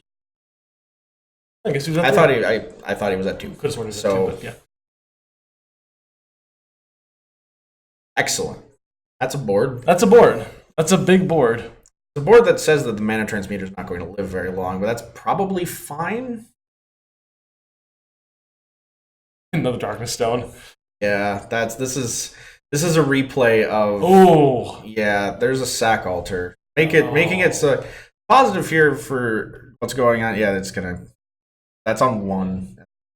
So last of 2. So Yeah, I think the fact that we didn't see the 3 counters in the altar meant that the Mistletoe play was actually much worse. If we did Yeah. that way, because Alsaid would just be like a full-on stopgap to it. murders the Mistletoe Yep. on upkeep. So It is sad. very sad. So now Steven is guaranteed to hit nothing but null magic stones. Nothing but null magic stones. This is not the first time that this has happened to Steven. I heard this happen to him in Swiss as well, where he had a much worse hand where it was multiple Ushuas and heroic epics, and then just a board of nothing but mono Blackstones. That's very bad. So we'll see what direction he decides to go with this. It's a lot worse later in the game to get Athenia. I'm trying to think of what he grabs off of Ushua. Outside of Athenia, though. Belial just blows up your board. Belial is a 6. And Belial would also kill your own Ushua. So you don't want that. No, generally a bad plan. I think Mistletoe. No. that would be lovely. Just texting a Mistletoe just to get it off the Ushua. There we go. Spicy So spy. Power of Immortality on Alcide. He's going to banish Alcide, get Alcide back, get Layla back, I presume. Yep.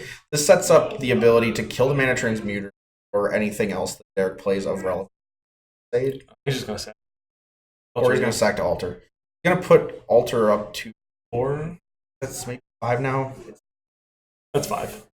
Up to 6. He's going to start a petition for all streams to have black and white dice. Shuffle my 4 null stones, please. Yeah, he's going to get a thing. It might. Oh, it's a Ushua. Oh, grab Ushua. Goes to 6 counters, grabs Ushua. That's a thing that you can. We're cutting a little, apparently. Oops. I don't know that. Cutting, clipping. Cutting, clipping. Got it. Yeah. I usually have heard it as clipping. Here we are. That's an And Ushua. what does it hit? Oborozuki. Ooh. Borozuki's probably your grab here. Yep. The one is Skeleton Horde. Yeah, otherwise there's a Skeleton Horde and a Contract Demon, don't a think Look either of of those do Corruption. Possibly another Heroic Epic. Yeah, he has to go for the. Yeah. Gets 2 counters. What Derek has in his hand. Thank you, Jeremy. Or lovely human. Swinging 17. Yeah, that's going to be... Derek takes it? 17 into Derek's face. Seems fine, though. Yeah. That's a lot of damage, though. But also, Steven put a lot of effort and a lot of resources into a single To show the Ushua. power of Ushua. To show the power of Ushua, I saw his life points in half. There you go. That's a lot of damage. It's a lot of damage.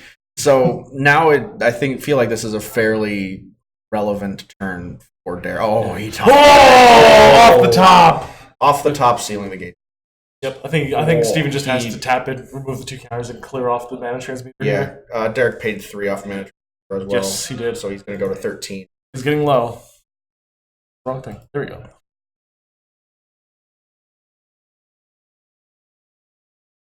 He's going to Power of Immortality the mana transmuter. Wow.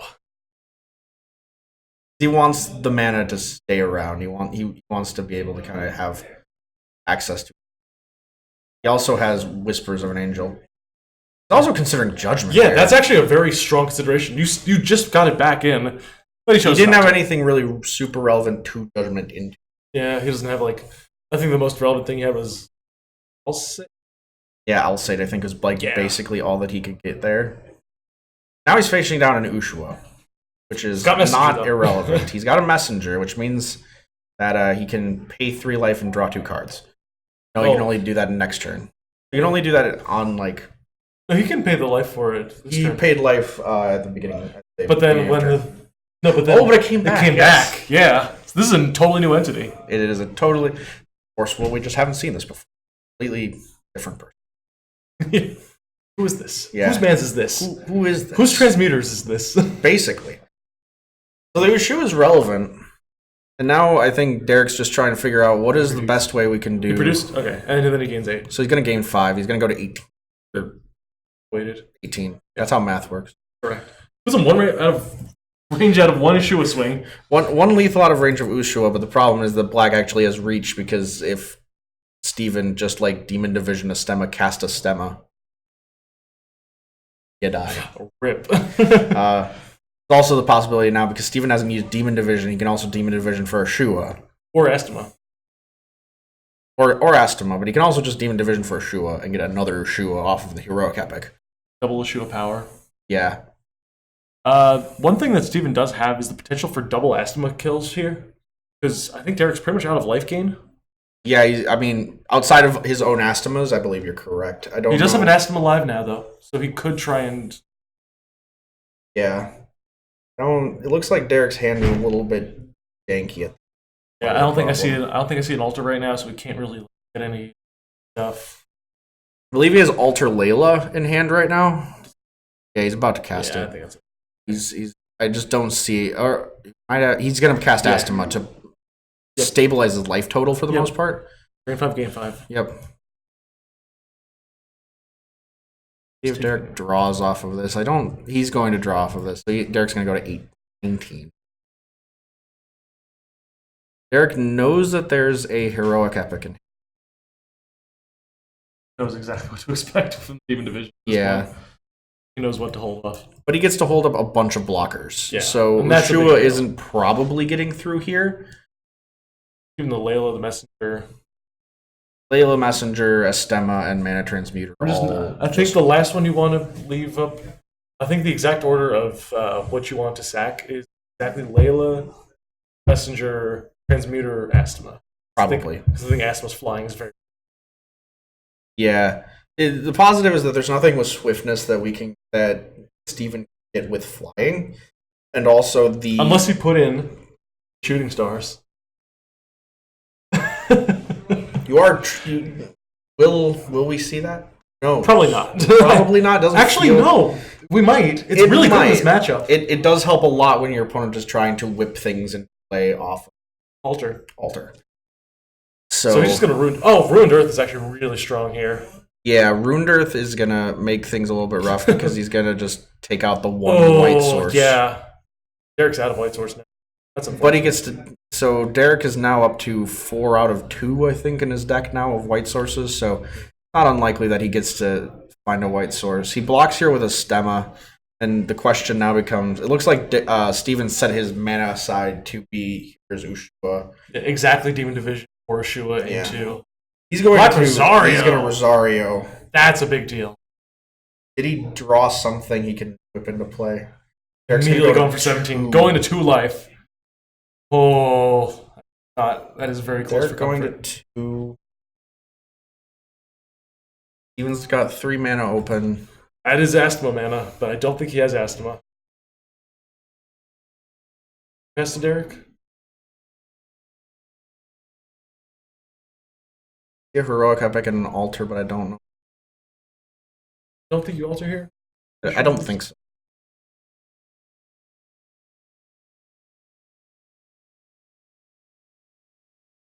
There's a Mana Transmuter in hand, but that doesn't really do a huge amount at the Can't pay moment. anything for that. Yeah, you cannot legally pay for the Mana Transmuter at the moment. And unfortunately, Derek's last rune is, as we know, Odin's Judgment, and that's totally dead It's pretty hard to cast Odin's Judgment.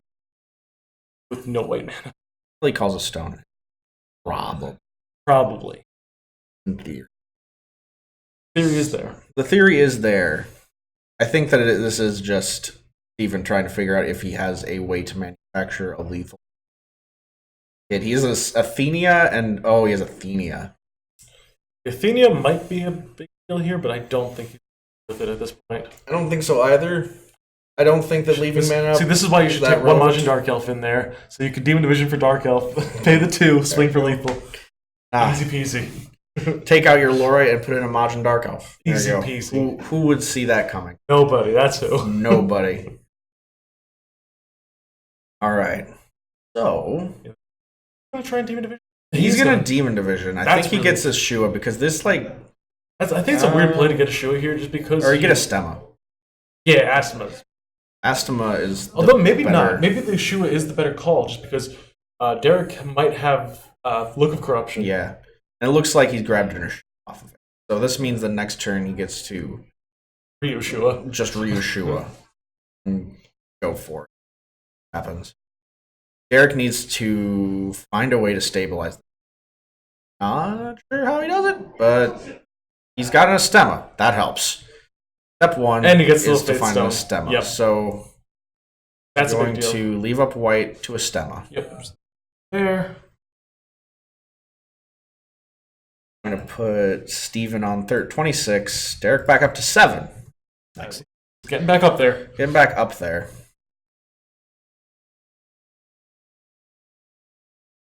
He got 1 white and triple black.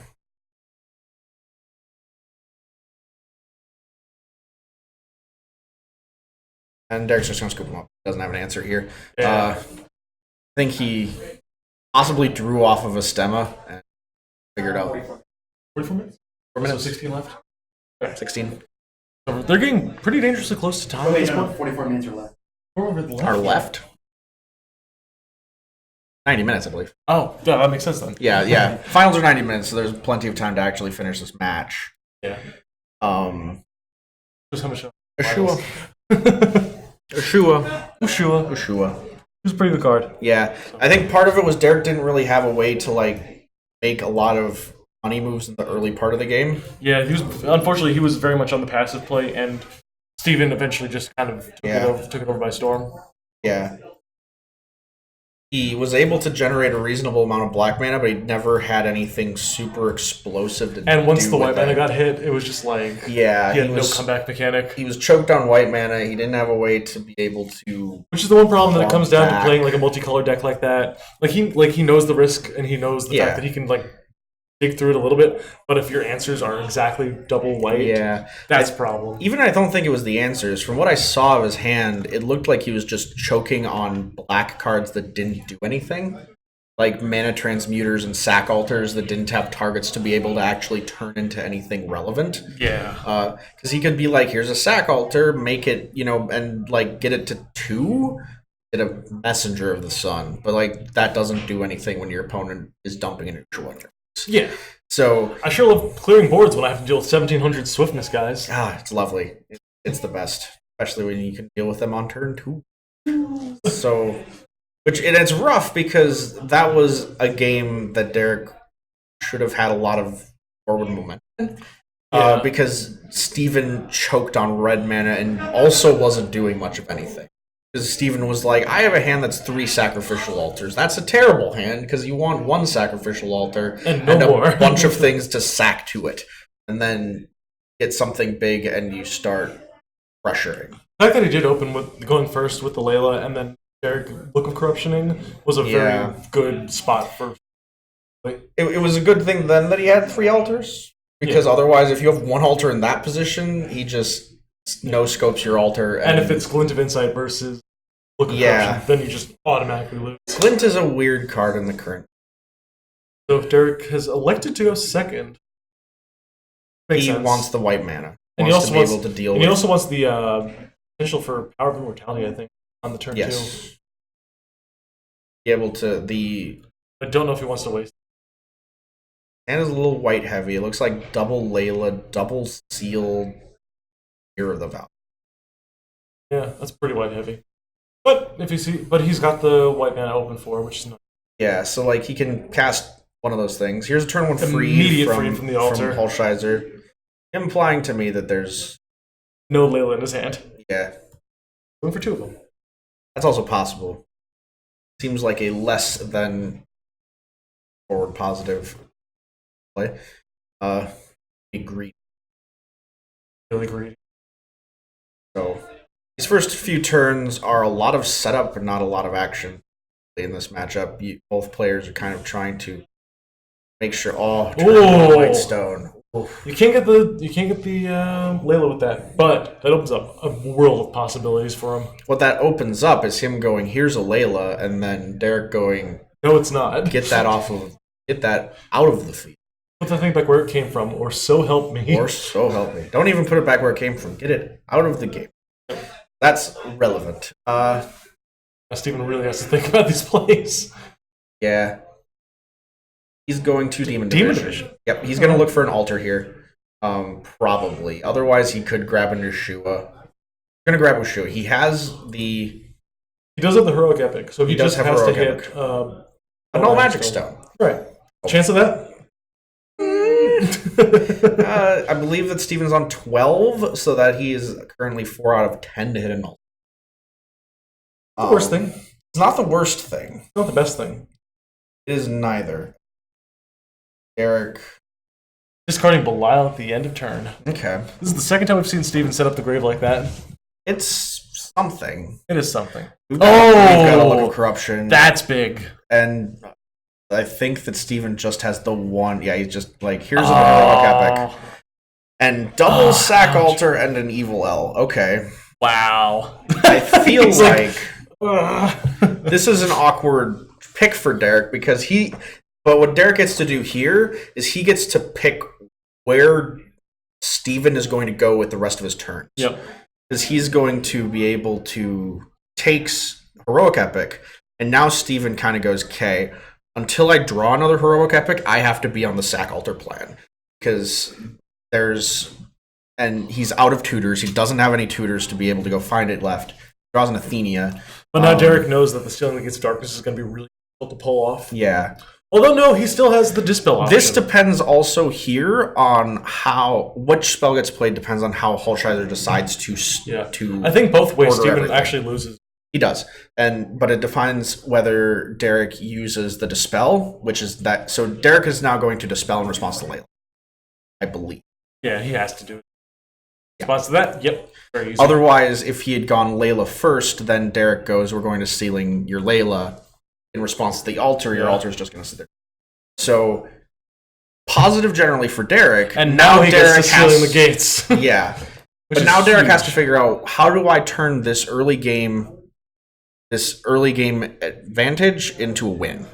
Because that was the struggle that we had last turn. So Derek's just going to Freed right now. So he's going to Freed. Probably grabbing a Layla, I would assume. Unless he's going for he might be going for Alseid, actually. I think we saw a Layla in his hand.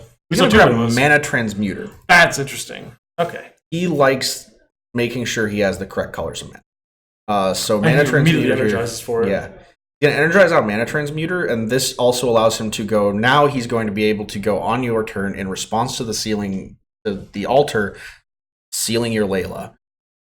And now I have a body. Yep. So Derek's kind of setting up the fact that he's basically been able to make it so that Steven doesn't do anything for the first few turns. All Steven's done now is basically play an O2.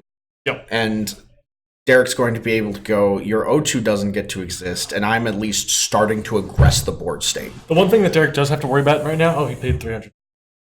Yeah, he's going to do that on his turn. He's just going to, because of the turn clause on Mana Transmuter, he's just going to play a turn. He's just going to pay 3 to 33. Here's a Layla. And the theoretical universe in which you go, here's an Yeshua, you have a gem blocker. Yep. So. Yep. In response to Sealing the Gates, 100 there. Yep. And that happens. He's going to go, and Derek's going to go 30, and Sealing the Gates of Darkness. Why we say life is a resource. Yep. Paying life does for you. It does. Because this looks like a good board for Derek right now.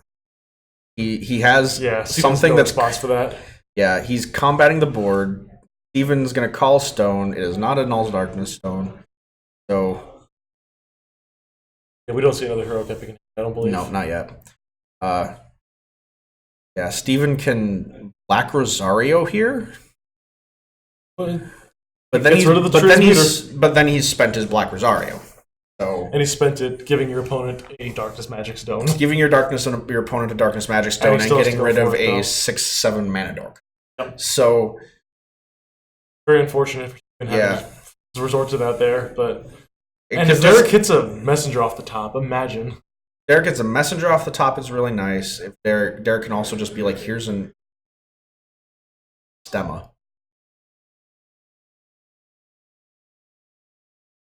Wait. Could just hard cast any 5-drop in the deck now. Yeah. But he's going to play, I think, a stemma here and start drawing some cards. Yeah, not game.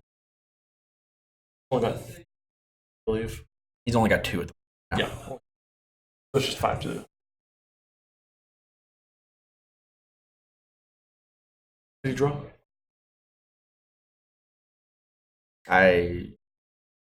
Now he's gonna draw. Now he's gonna draw. We do like drawing cards off. He draws Blade of Faith. Whoa! It feels like he's setting up a really powerful hand here. He's got another Astema, I believe, so he's just going to begin from this point, burying... Steven does get his own Astema. That's reasonably relevant. And Steven's now hit the Dual Magic Stone. A few turns too late. Well, maybe a few. A few turns too late. It's He fine. does also have an Athenia in hand, so you could see him just run out Athenia, but that seems a bit greedy to be running out a 5-drop to basically Deal with 3-drop, kill a 3-drop. and then get Blade of Faith or whatever. Yeah. I mean, 'Cause he's Blade already- of Faith feels bad here because He's already seen one there's Sealing an the Gates. altar. Yeah. Big thing is that he's already seen one Sealing the Gates, but Yeah. he knows that Derek has 4.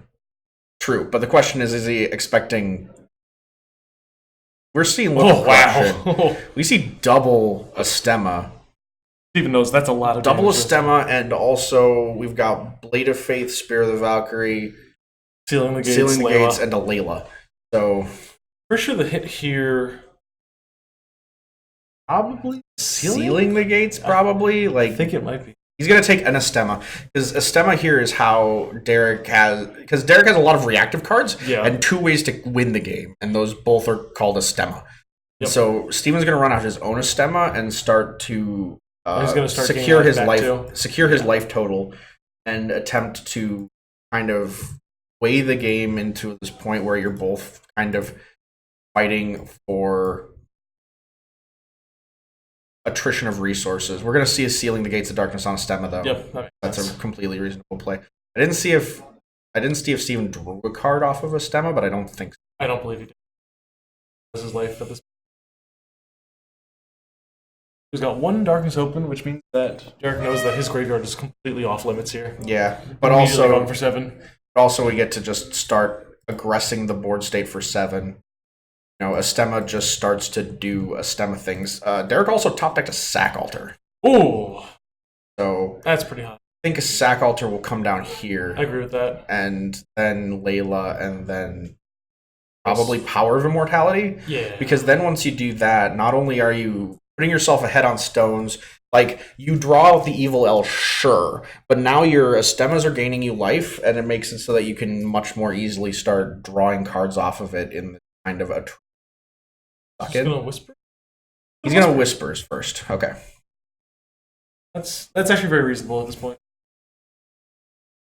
But he's gonna top deck it a Boruzuki. Doesn't do anything right now. What if he's gonna draw off the Astema now that back? I think he might run out either a Stemma or considering just running out of Stemma. Which is pretty big. Steven should have stacked Astema to the altar. Get Yeah, probably. Yeah. I see that. Yeah. It's just a slight misplay. It's one of those things that probably won't be hugely relevant, but it can actually be vaguely relevant because that means that the altar isn't onto Lorite. Right. Taking another 5. Derek's going to go up to 44, yeah. 44. I don't think he's drawn a card off of it yet. Yeah.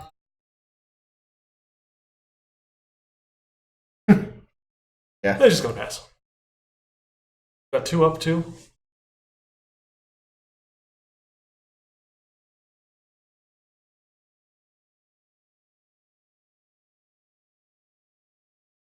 So, a stone.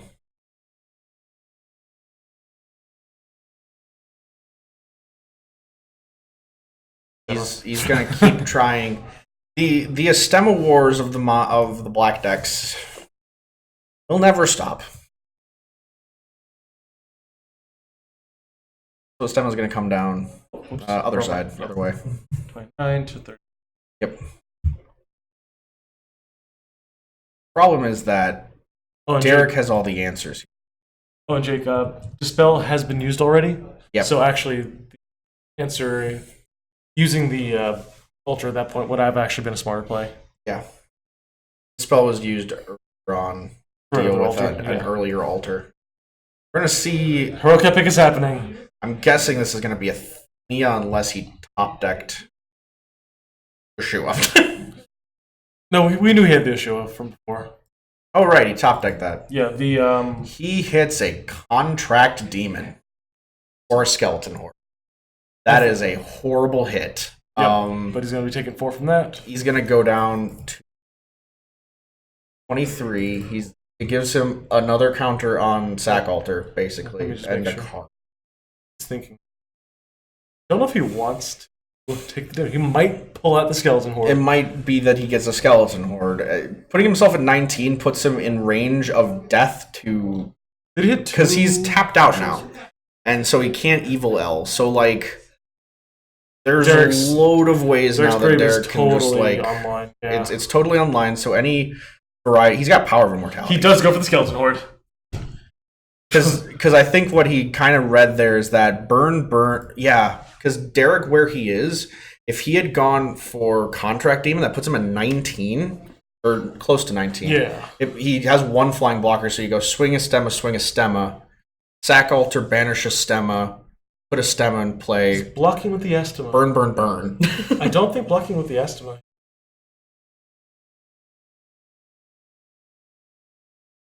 He could Power of Immortality. He might Power of Immortality after with the Yes, blocking 'cause he right still has now. That puts Steven down, and he's going to do that. Yeah. That's going to deal even more damage. And it's also going to kill off the Ushua. Ushua's an 1100. 1700. That puts, that's 11 damage. Yeah. Exactly 11. Yeah, and Steven doesn't have mana to Power of Immortality the Yoshua right here. I'm probably So, Derek, now the question is, can Derek manufacture lethal on the next turn?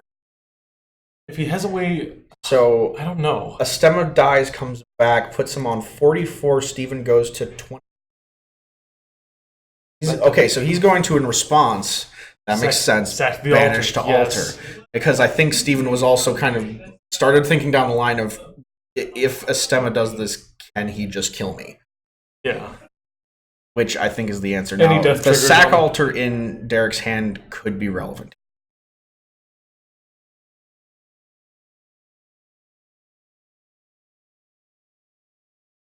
He has free reign over it right now. He knows that Steven can't drop him. Unless Steven sacks He off could the... play a- Oh! Yes, I know what he could do. Steven could sack the Skeleton Horde and the token, bring out the Mana Transmuter, use Mana Transmuter, Evil To evil all Elemental. the graveyard. We'll see if Derek sees that line, or if he's going to... There's also the possibility that Derek could theoretically just kill him anyway. Yeah. There's always that 27 possibility, too. 27 is a fairly low life total. So, because Big thing is the that... line I thought of was that he could have been like... He's going to Blade of Faith a Stemma here. That makes sense. He swings for 14. So the big thing here is that if you Blade of Faith Stemma, Steven for sure just, like, sacks it off to the Sack Altar. Sacks at Sack Altar. That's the logical The big thing is to do. that currently he's at 1 counter on that altar. With this board state, he could go up to 4. And Bring get it. a Borazook. Give the double drain trigger. Ooh, second stemma. That's a third. Third stemma. Can't count. Playing altar. Never mind. He laid down an altar and a stemma instead of the altar, but that stemma is gonna come down soon. Yeah, I better come down. Yeah. That's actually really big. So this is the Blade of Faith on the stemma. He's got Life Severing Blade in hand. Oh! Borazuki doesn't do anything. I don't know if there's anything that actually saves Steve. I think he's dead on board. I think so. That's... Oh, wow, that's rough. Because 14 here puts Steven to 13. And then a stemma burn, and then a stemma puts a stemma. I think and then two burns Steven... kills him. So Steven goes to 20. Yep.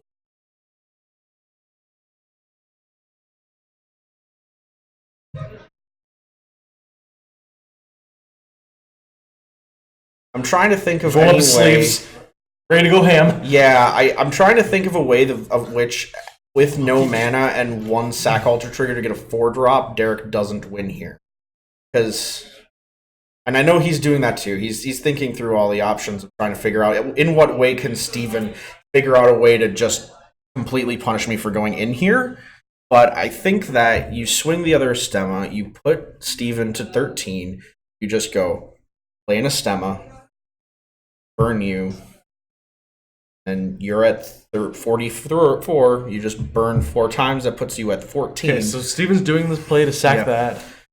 Then he's going to sack the token as well. I guess I'm going to put him to 4. I think Derek is guaranteed lethal, yeah. Because the Lightning Blade will stop the Borazuki from doing the block. The only other thing I can think of here is goes and grabs Blazer. Nah. It depends. I don't think he brought in Blazer. Yeah, I don't think he look brought it. it So he just either. goes and gets a Borozuki and says, "This thing is going to gain me." Unless he wants to get Asthma. Astema's another option. I'm not sure if I think- Astema's going to save him. Yeah, you're right. Because even through Asthma, the third Asthma will show him lethal. Yeah. Because he could do -10, -5, -10, -5, -10, -5, and then just gain 5 Yeah. and drain the 5. Let's see, what does Steven get here? The fact that he burned twice, it implies he's going to go and find a Borozuki. Yeah, because if not, he would have just lifted up a. Because he lays down a Borozuki and goes, I'm just going to gain 20 life Yeah. when you try to swing. Yep, he's going to go for that. Going to try to gain the life. Unless everybody's only as long as a resonator was put into a graveyard from a field this turn, right? What? Life Severed Blade's trigger is only. Yeah. So he's banishing the stemma that already attacked. That's interesting. He's not paying for the. That's weird. Oh no, never mind. Still pretty much lethal. Did he block with the Oborozuki and not put the triggers on it? Yes. I'm not sure what just happened. Yeah.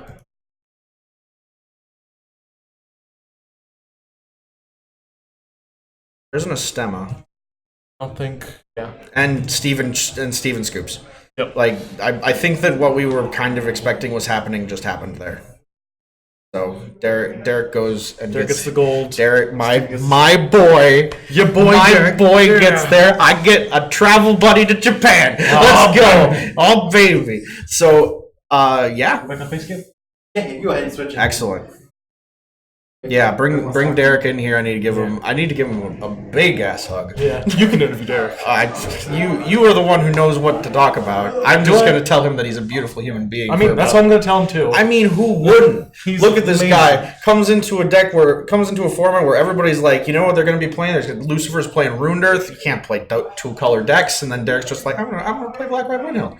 I was gonna play Sack Altar. I want to play Mistletoes at instant speed. You know, like who wouldn't want to do that? Speed Mistletoes do sound hot. Who wouldn't love to put a Mistletoe in on your opponent? When your opponent does a thing you don't want, you just go, here's a Mistletoe. Fight me. It's beautiful. There's a lot I think that we have to go through yet with this format. There's a lot to unpack. This set was really, really strong, but like a lot of strong cards are like kind of hidden under like they're just kind of under the floorboards right now. Exactly, and I feel like there's a lot of points where we're going to. One thing we have to figure out is where exactly do we expect the Sack Altar deck end up? Yeah. We don't know yet. We've kind of seen a lot of people brought kind of like this kind of stock list of what we kind of expected it was going to look like. Because a lot of people are playing the Lich version of it. A lot of people were playing this Lich version, and the Lich version didn't seem bad either because you get to create a real board wipe out of it as opposed to having to rely on Jet Black Wings and like Belials. Which was, I think, like why the Lucifer deck felt a little bit weaker to things like Machine sometimes. But then I feel like there's a lot of places where we're like, how do we tech the Sack Altar deck to survive through all these Brunhilds? How do we tech it to survive through decks like Ayu, which currently is a really bad matchup for it? How do we tech it to Vite Mimi?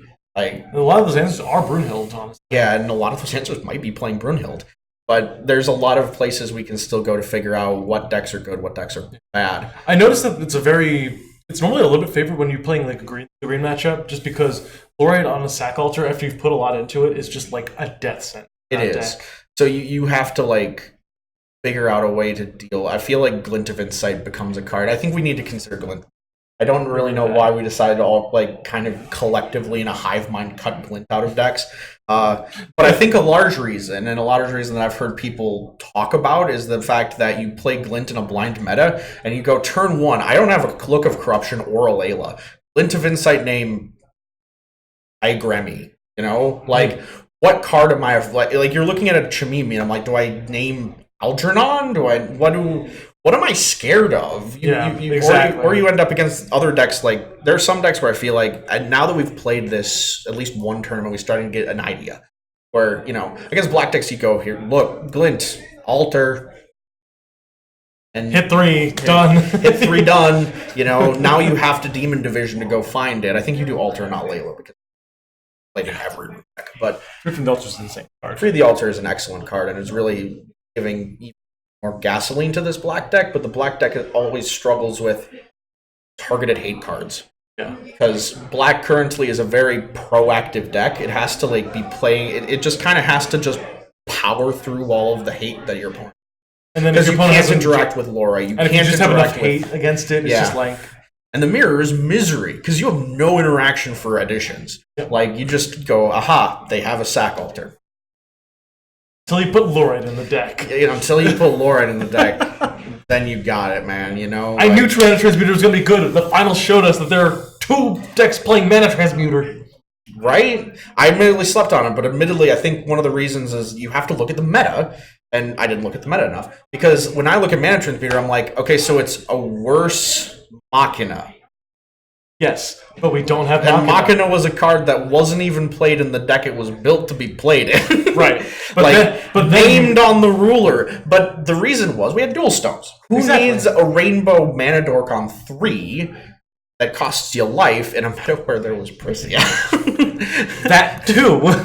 Who needs that when you could also just go turn 1 Sacred Elf? Go. And then play a Melfi on 2, and now you're on 5 mana on turn. Like, but now we don't have, like, this gives black both the ability to play rainbow cards and also a mana dork of some kind to be able to ramp, as well as Layla, which is, I don't even know what to describe Layla as, man. Layla is a Death Griddle band. Yeah. Yeah, like, Layla's weird. Get out me swamp. I like Layla in the fact that she only gets gets the mono black stone, and it puts this massive restriction on how you build the deck. Derek! My dude. You did it!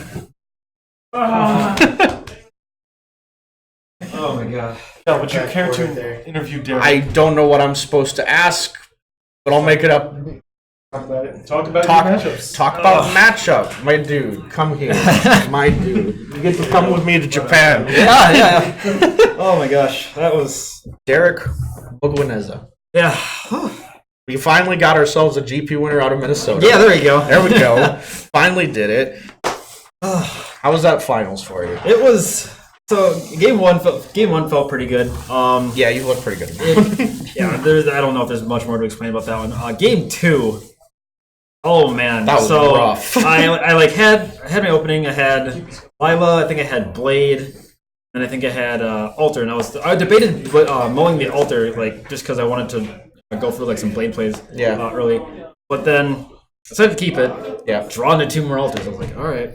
Oh, So really? This is how we're starting. Oh, wow. That explains And then, a lot. At one point, I decided to go for what was it? Mana Transmuter. Yeah. Go for that play just so I can have some white mana. Yep. And then I was able to answer it. Unfortunately, I had used the white to unsealing the gate. The gates. I probably should have unsealing the gates on my turn to remove the Lila. Or maybe I'm thinking of a different game. I don't remember. But basically, Because you ran out the mana transmuter and you played a Lila off of it, didn't you? yeah. Yeah. So like basically after that turn where my stuff was cleared, I just had nothing in hand. Like nothing was really good. I had my 1 white stone, then he ended up removing it, and after that point, it was just like I top deck another altar, so that was great. I saw all gosh. 4. Yeah, Huzzah! because when he had Ushua on the board, and Yeah, you were- when that thing came down, it was admittedly, as we were kind of forgetting that all Ushua was a thing that deck, but I was looking at kind of like it looked like your hand was breaking. it was very brave. So I was Lots like- of altars, Yeah, lots of not doing anything. I was just Yeah. like, all right, this is our hand. Can't do anything. and then Sick. game 3. Oh, Game 3. that was just a beauty. To I behold. couldn't ask for anything more. You know, Like that was you set have this release. opener hand that looked like what was it? It was double ceiling, double blade, or something like double that. ceiling, double Lila. Double It- ceiling, double Lila, It was- and a spear Yeah, and and Spear. a spear. He's the king. He's the king. He is. Kyron Lucas has won a Grand Prix. Yeah, Kyler Lucas won the Grand Prix. He's my twin. He just left. But no, yeah, game 3 I was feeling pretty good with the double ceiling the gates. And then I know a lot of people were probably like wondering what was going on with that last turn. I had I Severing was Blades- definitely wondering. What I was had happening. Severing Blade in hand. Yeah. In my head, I thought up a line that got me lethal, and I just didn't think about anything else because it got me lethal. Yeah. So my thought process was, all right, he has enough he has enough counters on Alter and enough dudes to get a Borozuki, so we have to somehow play around that. So I can't just like swing in willy-nilly. I have to find a way to in my head I was like, I have to find a way to get my Resonator off the board, not thinking that I could just use Severing Blade. Well, I could just use Severing Blade for 3, kill it, get the 7 in, get another 7 in, and then just play the third Astema. Yeah. That play just escaped my brain, so I was like, alright, we're gonna play this Alter, we're gonna blade that Astema, you're gonna sack it off, that doesn't matter.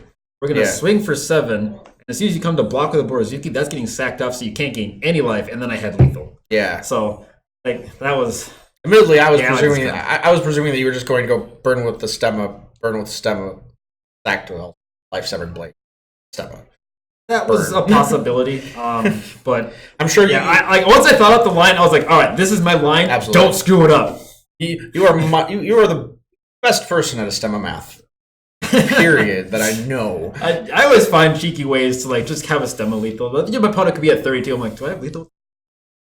Your opponent could be at 40, yeah, and you have a lot of points where you're just like, can I just kill them with a stemma in my hand?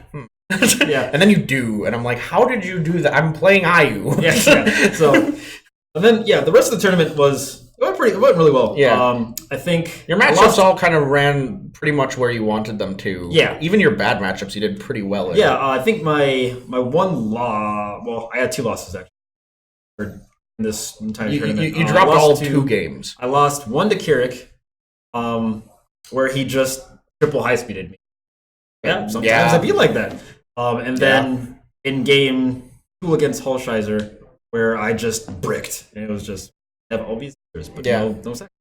Yeah. Other than that, the deck performed as well as I could have hoped. I didn't get to face the machines guys, so if I ended up playing game 2, that was going to be an interesting matchup. Because, that was going to be an interesting matchup. I can maybe pre-board I'm not doing so hot. Maybe post-board I can get in with the Black Tears in the Belial or 2 or 3. But I was not looking forward to that matchup. But unfortunately, he had things he had to do, so couldn't make it. But here we are. Here we are. Derek, my dude. Has now finally gotten that title. Yeah, I've finally broken the curse of it has been not getting top 8 and then just losing first round. He always maybe this is what happens when I don't lose the first round. Yeah. So we just need to make sure that your opponent never shows up to round 1 of top 8 again. Yeah. Oh man, I'm so tired though. We have a long ass flight to get back. My dude, is it actually? It's 3:30 actually. Oh, it's 3:30. Yeah, for the record. Probably need to get going in the reasonable future. Oscar, correct? Yeah. Thank you so much for running this stream. Thank you. Appreciate it.